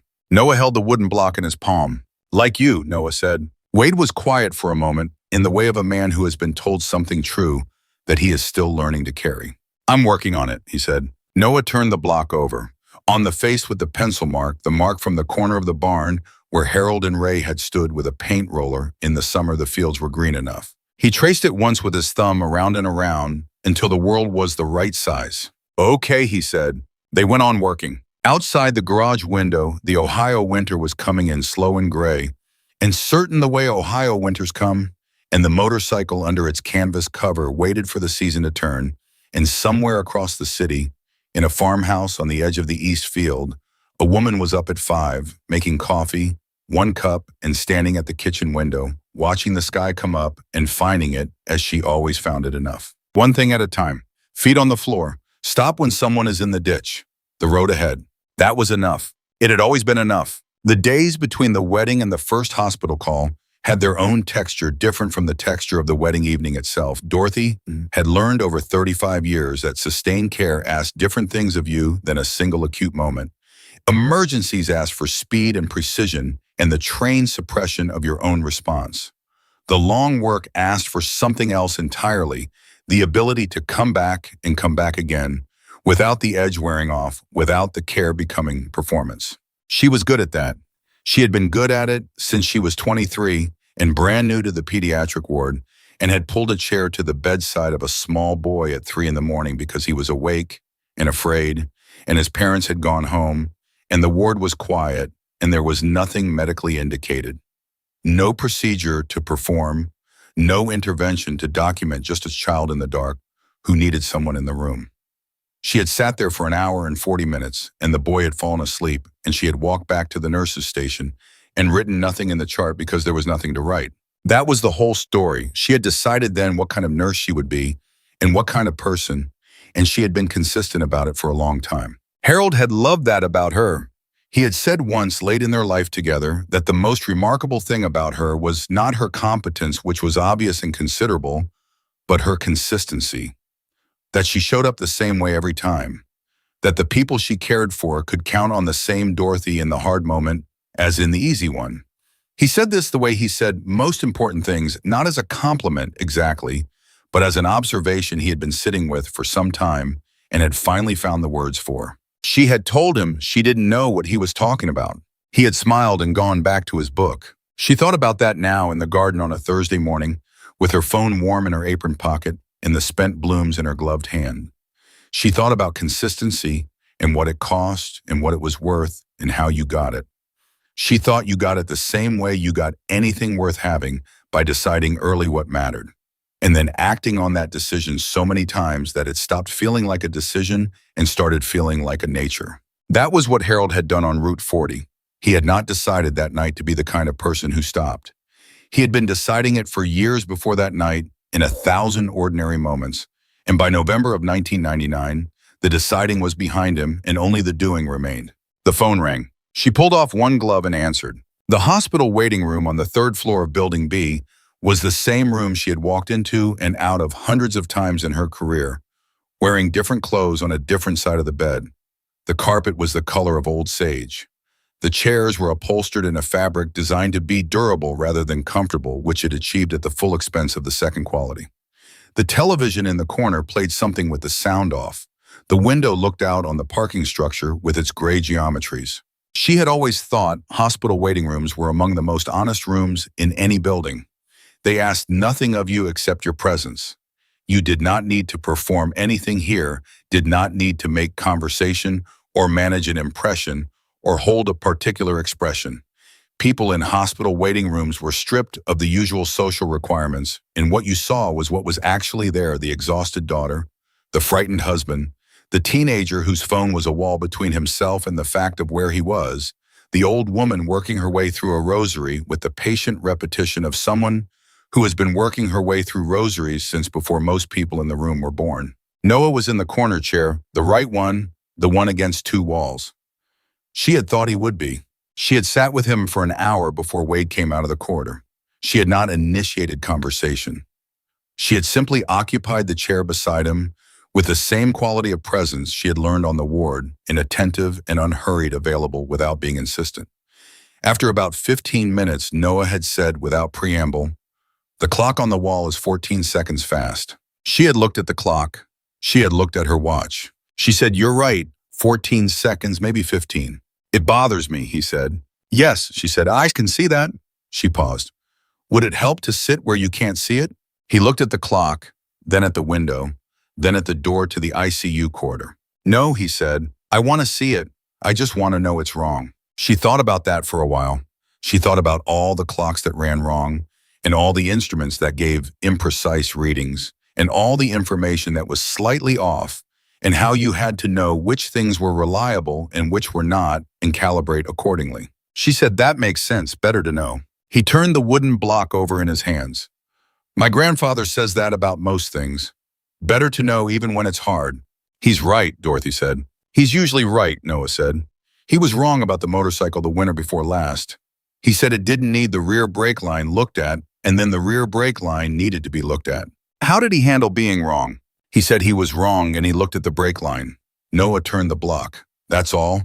He just said it and then he fixed it."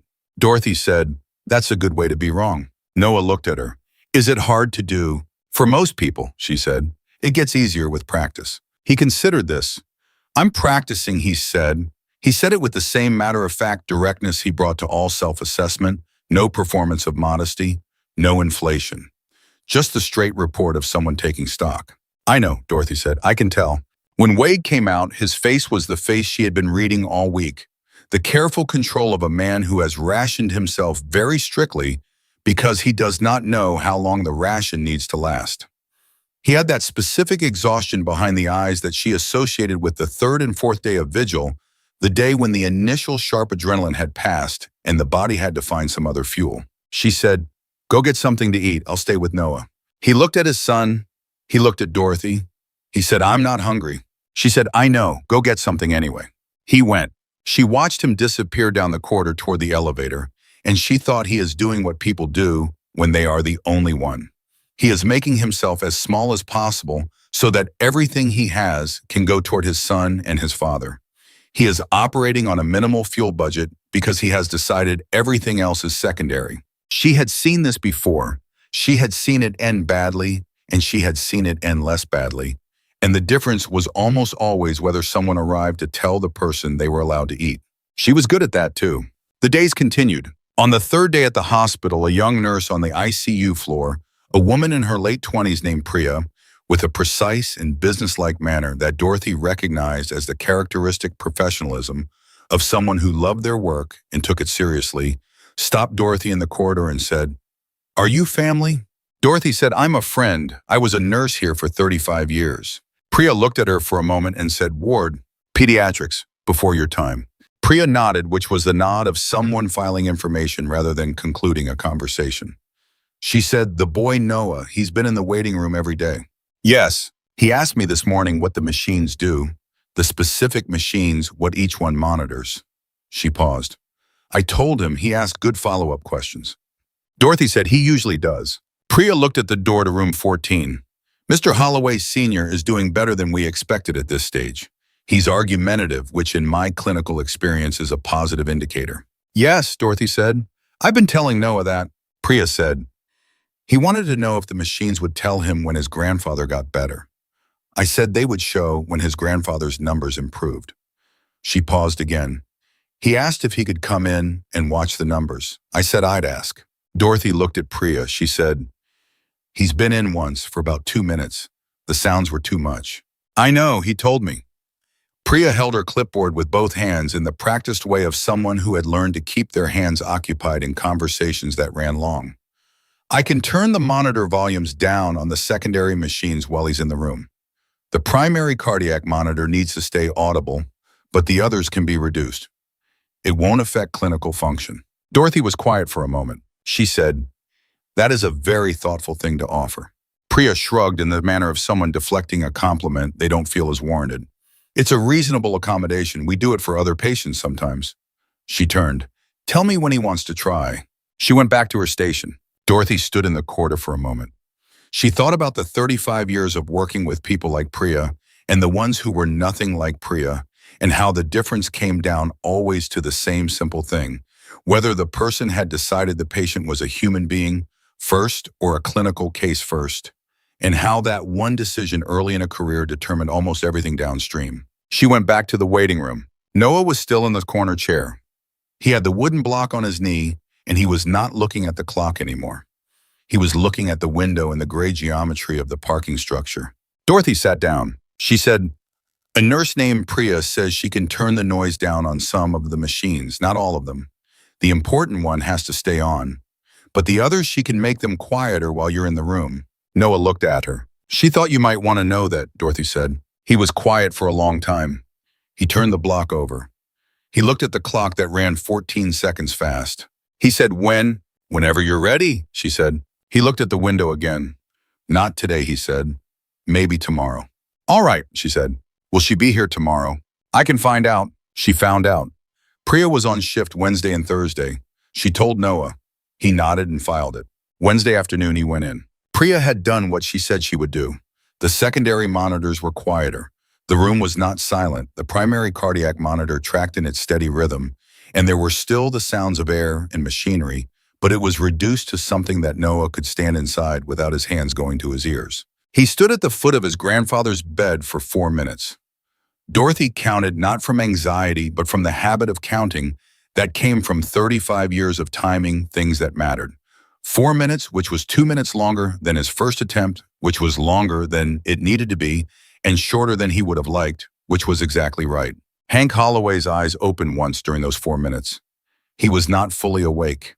He was in the loose half-consciousness of someone heavily medicated and healing the place between sleep and waking, where awareness comes and goes like weather. But his eyes opened, and he turned his head very slightly in the direction of the foot of the bed in the direction of his grandson. Noah saw it. He did not move. He stood very still. The wooden block held against his chest with both hands, and he looked at his grandfather's face, and Hank Holloway's eyes stayed open for about 30 seconds and then drifted closed again. Noah walked back out of the room. In the corridor, he stopped. He stood with his back against the wall and his eyes on the ceiling and breathed for a long time. Dorothy stood nearby, not speaking, not moving closer, just there. After a while, Noah said, "He saw me." "Yes," she said, "I think he did. He knew I was there." "Yes." Noah took one more long breath. Then he pushed off the wall and started walking back toward the waiting room. At the door, he stopped and looked back at her. "Thank you," he said. It came out clearly, without ceremony, the way the Holloway men said things that cost something. "You did the hard part," she said. He considered this with his customary thoroughness. Then he said, "We both did," and went through the door. She stood in the corridor for a moment after he was gone. She heard the clock on the wall, which she had checked against her watch, and which ran 12 seconds fast rather than 14, which meant either the clock was correcting or she had miscounted, and she stood there in the pale fluorescent light of a hospital corridor on a Wednesday afternoon and felt something she did not immediately name. She named it after a moment. It was the feeling she had felt at the end of good shifts, the ones where something had been given and received cleanly, where the work had done what it was for. She had felt this feeling hundreds of times, and she had never found a better word for it than right. Not good exactly, though it was good. Right. The sense of a thing having gone the way it was supposed to go. She walked back to the waiting room. Wade was there now, had come while she and Noah were in the corridor, and he looked at his son in the corner chair, and then at Dorothy, and she said, "He went in 4 minutes." Hank opened his eyes. Wade sat down in the chair beside his son very slowly, the way people sit when their legs have decided before their minds have caught up. He said to Noah, "You went in." Noah was looking at the clock that ran fast. "He knew I was there," he said. Wade looked at the floor. His hands were on his knees, big hands, mechanic's hands, and they were very still. After a moment, he looked at Dorothy and said quietly enough that it did not reach his son, "I don't know how you do this." She said equally quietly, "You do it for 35 years. Then you keep doing it." He shook his head. He did not mean she had answered the question he was asking. She knew that. She did not have the answer to the question he was actually asking, which was closer to, how do you keep having enough of yourself to give? She did not know the answer to that. She thought the answer might be different for everyone. For her, it had always been that giving made more than it used, that the tank filled as it emptied if you kept it pointed at the right things. She could not know if that was true for other people. She could only know it for herself.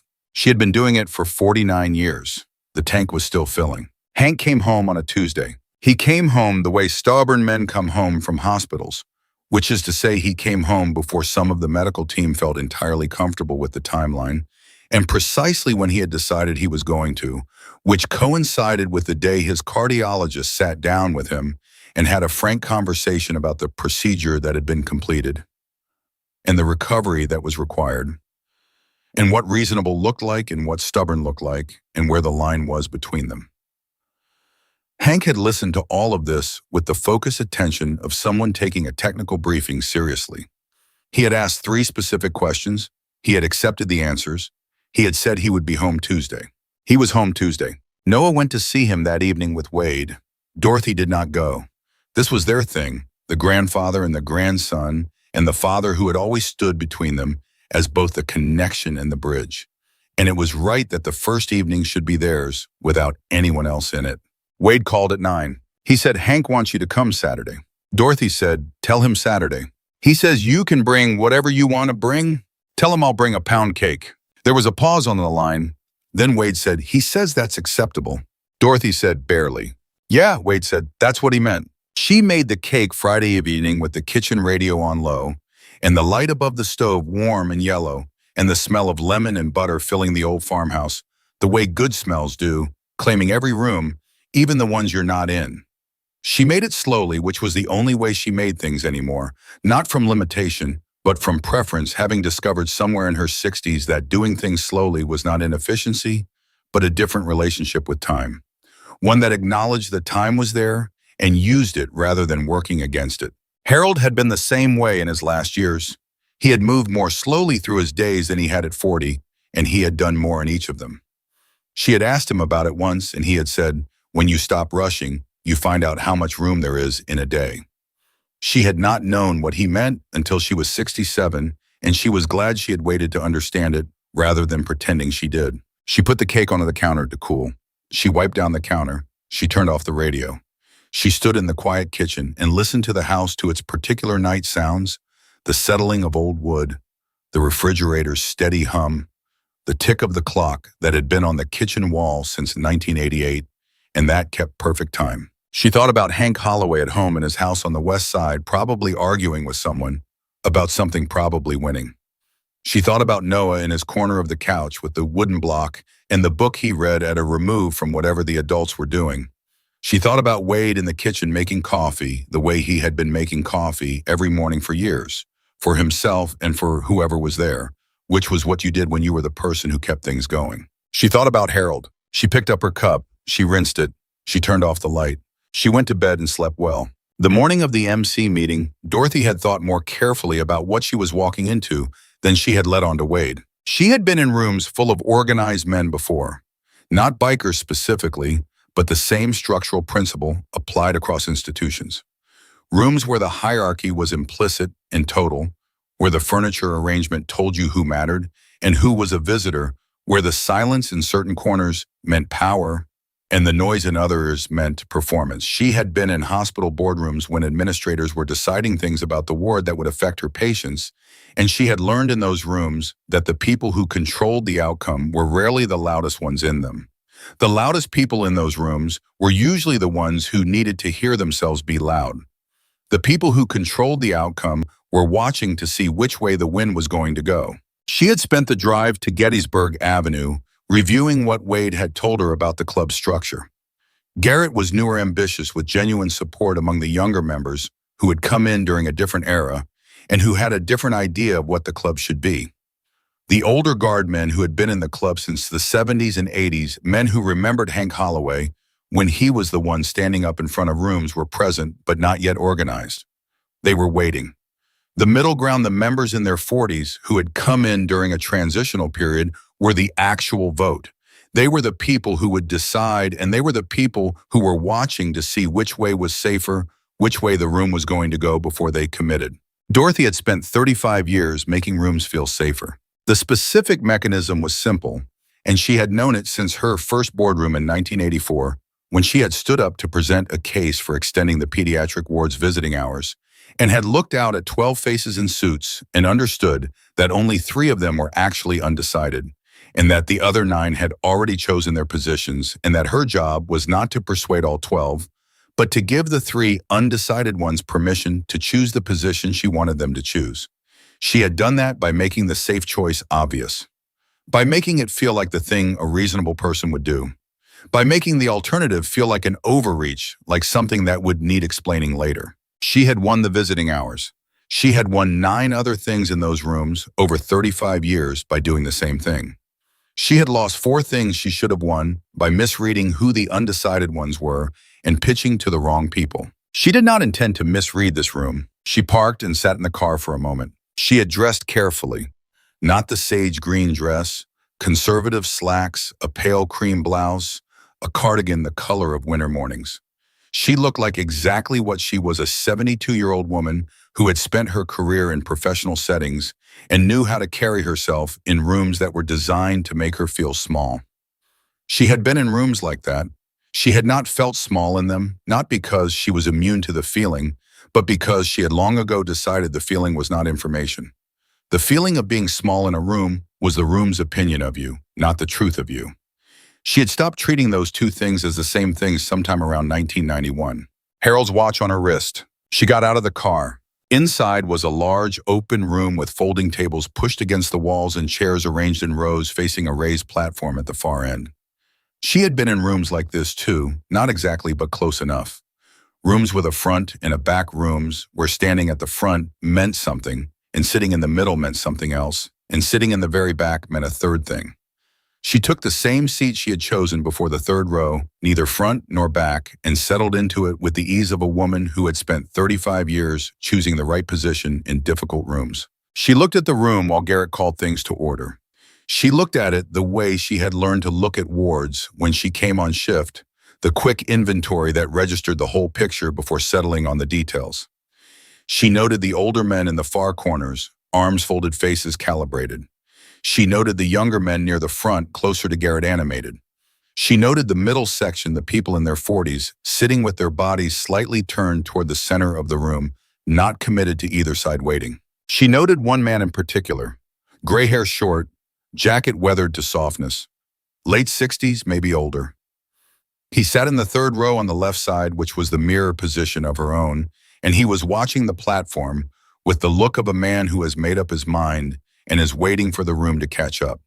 When Wade came in and took his position along the left wall, this man looked at Wade and gave him a very small nod, and Wade returned it. She thought that man will second the motion when the motion is made.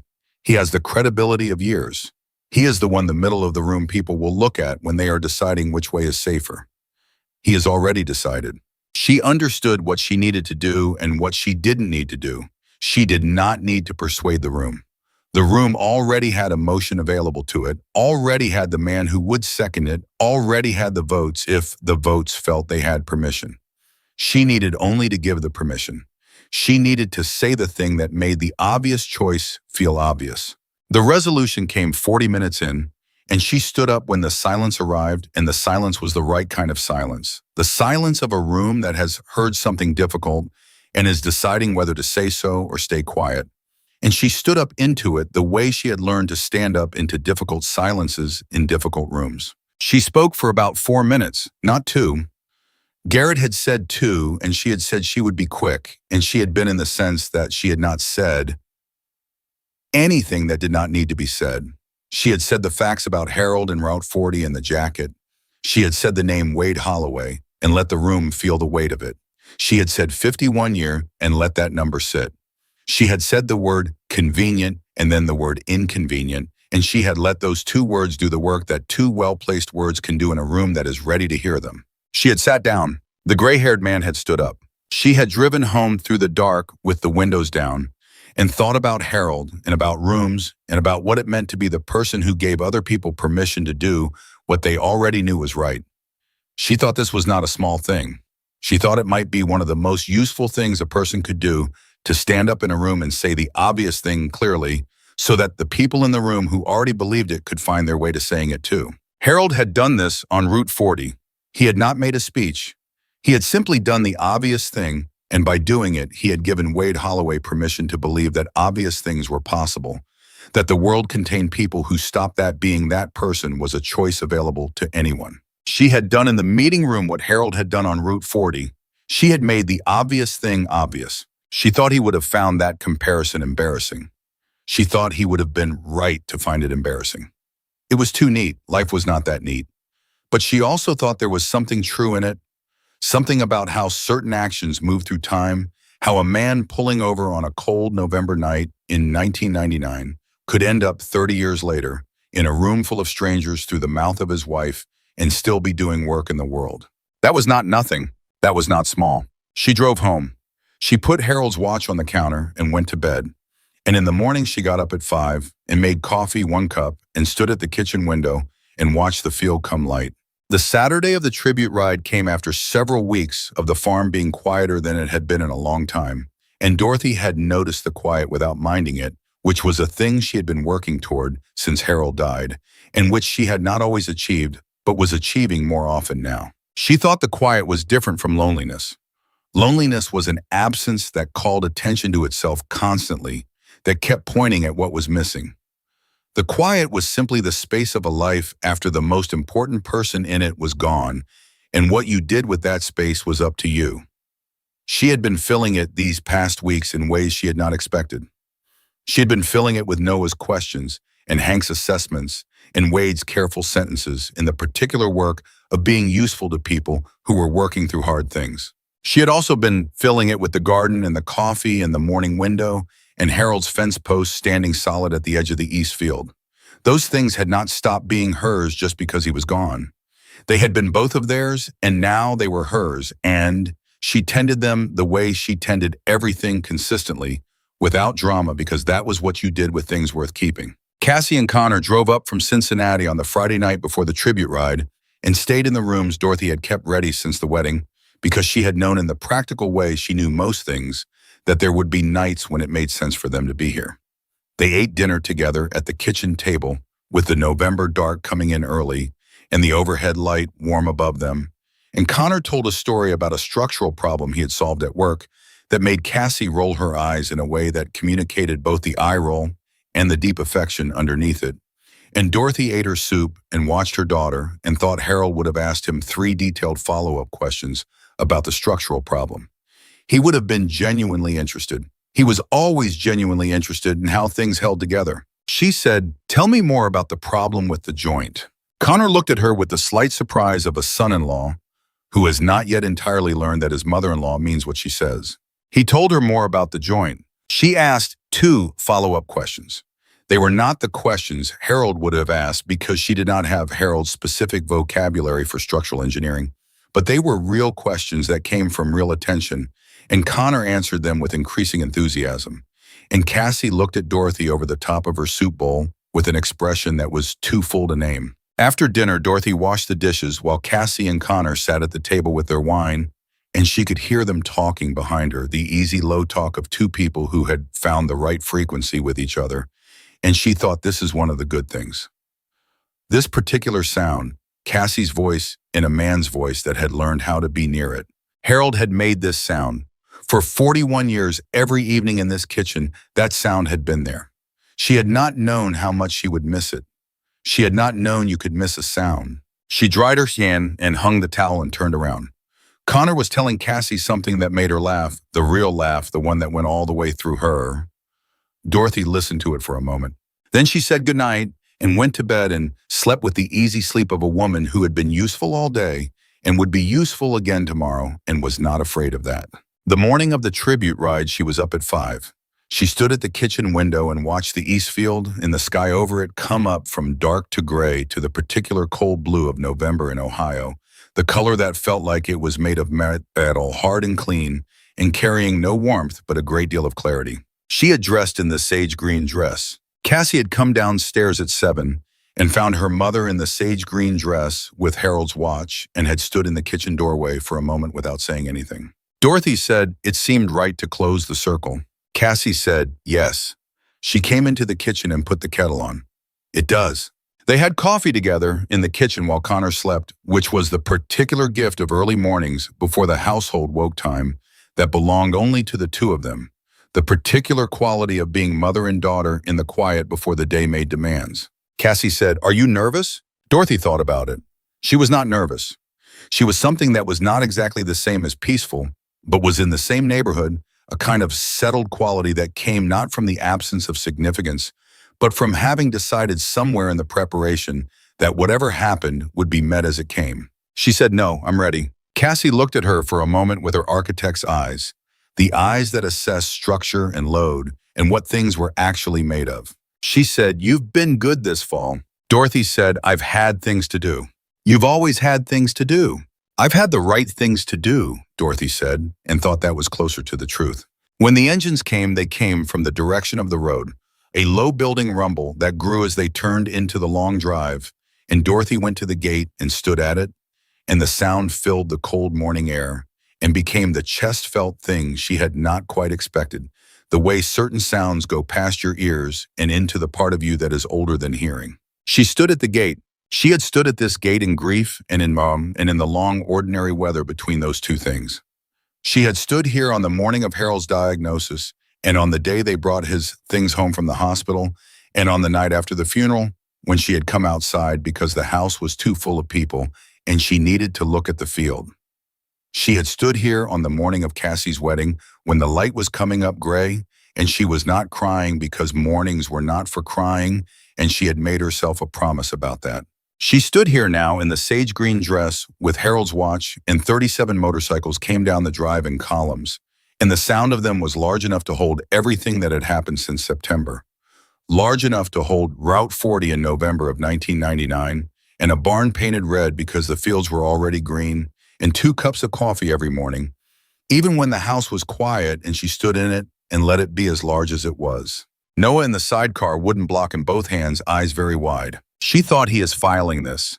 He is taking inventory of this moment the way he takes inventory of every room. He will carry this in some form for a very long time, the way he carries the pencil mark on the block, the way he carries the knowledge of where Ray and Harold stood in the barn. He is a child who knows where things begin, and he will know where this began. She opened the gate. The conversation between Wade and Hank that Saturday in the front room had a particular quality to it, the quality of two people who had been talking for a long time and had developed across that time a shorthand that looked like silence to anyone outside it, but was in fact a complete language. Dorothy had watched Harold and Ray talk this way for 19 years. The long pauses that were not gaps in conversation but full sentences expressed in a frequency other people couldn't hear. The way a subject could be raised and concluded in a look how an entire history could be communicated in the angle at which a man held his coffee cup. Hank said at one point, looking at his son and not at Dorothy. "You're different." Wade said, "Yeah." Hank said, "Good different." Wade said, "Working on it." They did not explain what they meant. They did not need to. Dorothy understood it anyway from 35 years of being in rooms where people communicated in the frequency under the words. Noah came back into the room from the kitchen where he had gone to look at something on the workbench, carrying a small bolt he had found, and was turning over in his hands the way he turned over the wooden block with the focused tactile attention of someone for whom objects were more reliable than most other things. He sat down on the far end of the couch and held the bolt in his left hand and the wooden block in his right and looked at them alternately. After a while, he said, "This bolt has been over-tightened." Wade looked at it. "Probably. I've been meaning to rethread that fitting." "You should use a thread file," Noah said, "not the die." "I know," Wade said. Noah put the bolt on the couch beside him and went back to the wooden block. He looked at Dorothy. "Did Ray ever fix things?" "All the time," Dorothy said. "He had a particular gift for anything mechanical. He could hear when something was running wrong before the instrument showed it." "Like the clock at the hospital," Noah said. "That ran 14 seconds fast." "Exactly like that," she said. He turned the block. "I can hear things too," he said. "My dad says it's because I pay attention to the actual sound and not just whether something sounds okay or not okay. Most people only listen for okay or not okay. I listen to what the sound is." Dorothy said, "That's a very useful skill." "It's useful at the shop," he said. "I'm not allowed to do work yet because I'm 8, but I can listen." "When you're allowed to do work, you'll be good at it," Dorothy said. Noah considered this with his characteristic thoroughness. "Probably," he said in the tone of someone who does not inflate estimates, not even of themselves. "I'll need practice. Everyone needs practice, even if they're already listening right." "True," Dorothy said. "Your grandfather said something similar about the manual and the mechanic." Noah looked at Hank. "The factory stopped thinking," he confirmed. Hank said, "That's right. Dorothy's husband Harold was the same way." Noah said to Hank, "He fixed the barn's drainage system in a way no pamphlet would have recognized, and it worked for 26 years. Hank looked at Dorothy. "Is that right?" "Exactly right," she said. He looked at the topography of the East Field and the direction of the prevailing weather and designed the drainage accordingly, rather than installing what was standard. The standard system would have failed in the second spring. His ran until 2 years after he died. Hank looked at the wall for a moment. He said, "He sounds like a man who thought about the second spring." Dorothy said, "He thought about the second spring and the third and the one after that. He planted trees that wouldn't give good shade until 20 years after he put them in. He said a man who can't see past his own lifespan was only thinking about himself." The room was quiet for a moment. Then Hank said, "I want to meet him." He said it simply in the present tense, not catching the impossibility of it until a half second after the words were out. The room went very still. Dorothy said, "I think you would have gotten along." Hank looked at his hands. He looked at his son. He said, "I owe him." "You don't," Dorothy said. "Harold didn't keep accounts. He did what he did because it was obvious to do it, and then he let it go. The owing is your thing, not his." She paused. "What you can do is what Wade has been doing. Become the person he assumed you already were. Do the obvious things. That's all he ever wanted from any of it." Hank was quiet for a long time. Outside the house, a car went by slowly and the sound of it faded down the street. The house settled slightly, the particular sound of old houses in cold weather finding their equilibrium. Hank said, "All right." Just that, 2 words in the way the Holloway men said things, not a resolution or a promise or a statement of intent so much as an acknowledgement, a door opening. Dorothy nodded. She turned her coffee cup in her hands. From the far end of the couch, Noah said without looking up from the wooden block, "Grandpa Hank is going to plant a tree." Everyone looked at him. "In the spring," he said, "something that gives good shade in 20 years. I already looked up which ones grow best in Dayton." Hank looked at his grandson. His face did the thing faces do when they receive something unexpectedly precise and true. He said, "What did you find?" "Red oak," Noah said. "Or bur oak. Bur oak is slower, but the acorns are bigger, and the squirrels like them better, and that's probably better for the neighborhood." Hank said, "Bur oak then." "In the spring," Noah said. "In the spring," Hank agreed. Dorothy looked at the front window of the house and the gray November light coming through it and the street outside in the ordinary American neighborhood that would in some spring to come have a bur oak growing in the yard of a house where a man who had come back from wherever he went had planted it 20 years before it would give shade. She thought that is exactly the right thing. She picked up her coffee cup. She drank what was left of it. She set it down. Outside, the November afternoon was moving toward its early dark, the days shortening the way November days do in Ohio, the light going sideways and then going amber, and then burning. Dorothy stood at the front window of the Holloway house for a moment and looked at the street and felt the familiar shape of the season, the way late autumn in Ohio asks something of you, a specific willingness to stay the course, without the encouragement of warmth or light to do the work in the gray. She had always been good at that. She had grown up in this gray and learned to find in it what it actually offered, which was a different thing than what spring or summer offered, but was not less. The gray was honest.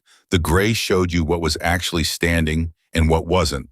The gray showed you who stayed. She got her coat and her purse and said her goodnights. At the door, Noah appeared beside her. He had the wooden block in both hands. He said, "The same time next Saturday." She looked at him. She said, "If you want." He turned the block over once. "We didn't finish the card game," he said. "We didn't," she agreed. "I was winning," he said. "You were ahead," she said. "That's not the same as winning." He considered this with visible interest, as if she had offered him a genuinely new piece of information rather than a distinction he might have been expected to know already. "What's the difference?" he said. "Being ahead is a fact about where you are right now. Winning is what happens at the end." She put her coat on. "There's a lot of game left." Noah looked at the block, then at her. "Same time next Saturday," he said, and it was no longer a question. She drove home through the November dark and thought about card games and oak trees and the second spring, and what it meant to think past your own lifespan. She thought Harold had been right. It was thinking about yourself if you couldn't see past it. The trees you planted for the shade you'd never sit in. The drainage system that ran 2 years after you were gone. The jacket given to a stranger on Route 40 and worn for 11 years and then kept in pieces. The decision made so many times it became a nature that other people could pick up and carry forward without knowing they were carrying it. The farm drive came up on her left and she turned in, and the headlights swept across the east field, in the fence posts, in the dark bulk of the barn, in the string lights that were off in the cold November night. She parked. She sat in the car for a moment. She thought, "I will come back here every morning at 5. I will make 1 cup and stand at the window and watch the field come light. I will tend the garden in the seasons it needs tending. I will keep Harold's fence posts. I will let my daughter's child come here and run in the east field and learn what a barn smells like and sit in the chairs Harold built. I will do the obvious things." That was the whole of it. That was all it had ever been. She got out of the car. She unlocked the door. She went inside. She hung her coat. She put Harold's watch on the counter. She filled the kettle and set it on the stove and stood in the warm kitchen in the quiet house and listened to the November dark outside the window and the steady tick of the clock on the wall that had kept perfect time since 1988. The kettle came to a boil. She made her tea. She stood at the kitchen window and looked at the east field in the dark. She could not see it, but she knew it was there, the same field it had been in September, when the light was gold and the wedding guests were arriving. The same field it had been in every season since Harold's grandfather broke the ground, and Harold's father built the barn, and Harold and Ray painted it red while she watched from the same window with her hands around a cup she hadn't bothered to count. It was there. All of it was there. She put her thumb against the counter where the watch had been and stayed there for a moment in the quiet kitchen with her tea warm in her hands and the field dark outside and the clock ticking on the wall. Then she turned off the light and went to bed. She slept well. In the morning, she would be up at 5. She would make coffee, 1 cup, and stand at the kitchen window and watch the sky come up over the east field gray first, and then the thin cold blue of November, and then whatever light the day decided to give. She would be ready. She was always ready. 1 thing at a time, feet on the floor. That was enough. It had always been enough. It would always be enough. The week after the tribute ride, Dorothy received a letter in the mail from the development office at Mercy General. It was a formal letter, the kind printed on hospital letterhead with the logo in the upper left corner, and the careful language of institutions acknowledging gifts. The letter acknowledged the donation from the Ironbound MC and confirmed the establishment of the Harold Keller Fund for Pediatric Care, and said the first disbursement would support the ward's Family Resource Library, which had been underfunded for 3 years and which now would have new materials and a better space. Dorothy read the letter at the kitchen table with her morning coffee. She thought about the Family Resource Library. She had used it herself in the early years of Ray's care, before she had built the knowledge she would eventually have. She had sat in the small room off the pediatric ward with its outdated pamphlets and its worn-spine books and tried to understand what her husband's brother needed and what the world could offer him and what the gap between those two things might look like over a lifetime. She had found some of what she needed and not found other things, and she had gone looking elsewhere for what wasn't there. She thought about the parents who would sit in that library now, the ones who were where she had been in 1988, trying to understand, trying to find the shape of the life they were now inside. She thought about the ones who would find in that library something that helped them, the ones who would not feel quite so alone in the room. She thought about Harold making coffee for two every morning and how the second cup was never wasted. She folded the letter, she put it in the drawer with the envelope from the tribute ride and Harold's watch and the things that were most his. She closed the drawer. She went outside. The November garden was finished for the year, put to bed, the way she put it to bed every fall. The perennials cut back and mulched the beds, edged and cleared. The fence posts stood at the edge of the east field exactly as Harold had left them, which was to say, exactly as they needed to be. She walked the length of the fence, the way she sometimes walked it in the mornings, touching each post lightly as she passed. Not for any reason she could have named, except that it was the thing she did. She stopped at the far corner, the southeast corner, where the fence turned toward the barn. She stood there and looked at the field and the barn and the farmhouse and the string lights that were off in the daylight, but that she had been turning on in the evenings because November was dark early and the lights made the farm look the way it looked when Harold was alive, which was inhabited and warm. She turned and walked back toward the house. At the door she stopped and looked at Harold's watch on her wrist and the field behind her, and the sky over the field, the high pale November sky of Ohio, and she thought, this is what it looks like from here. This is the view from the middle of a life that is still going. She had expected it to look different. She had not known what she expected exactly, only that she had thought widowhood would feel more like an ending. It did not feel like an ending. It felt like a continuation in a different key, the same melody her life had always been, but transposed, played now in a register she had not been in before, in which she was learning day by day, year by year, one cup at a time. She went inside. She made lunch. She called Cassie to hear her voice. She went to the window and watched the afternoon light move across the east field and thought about the spring and the garden and the year ahead. She had things to do. She was ready.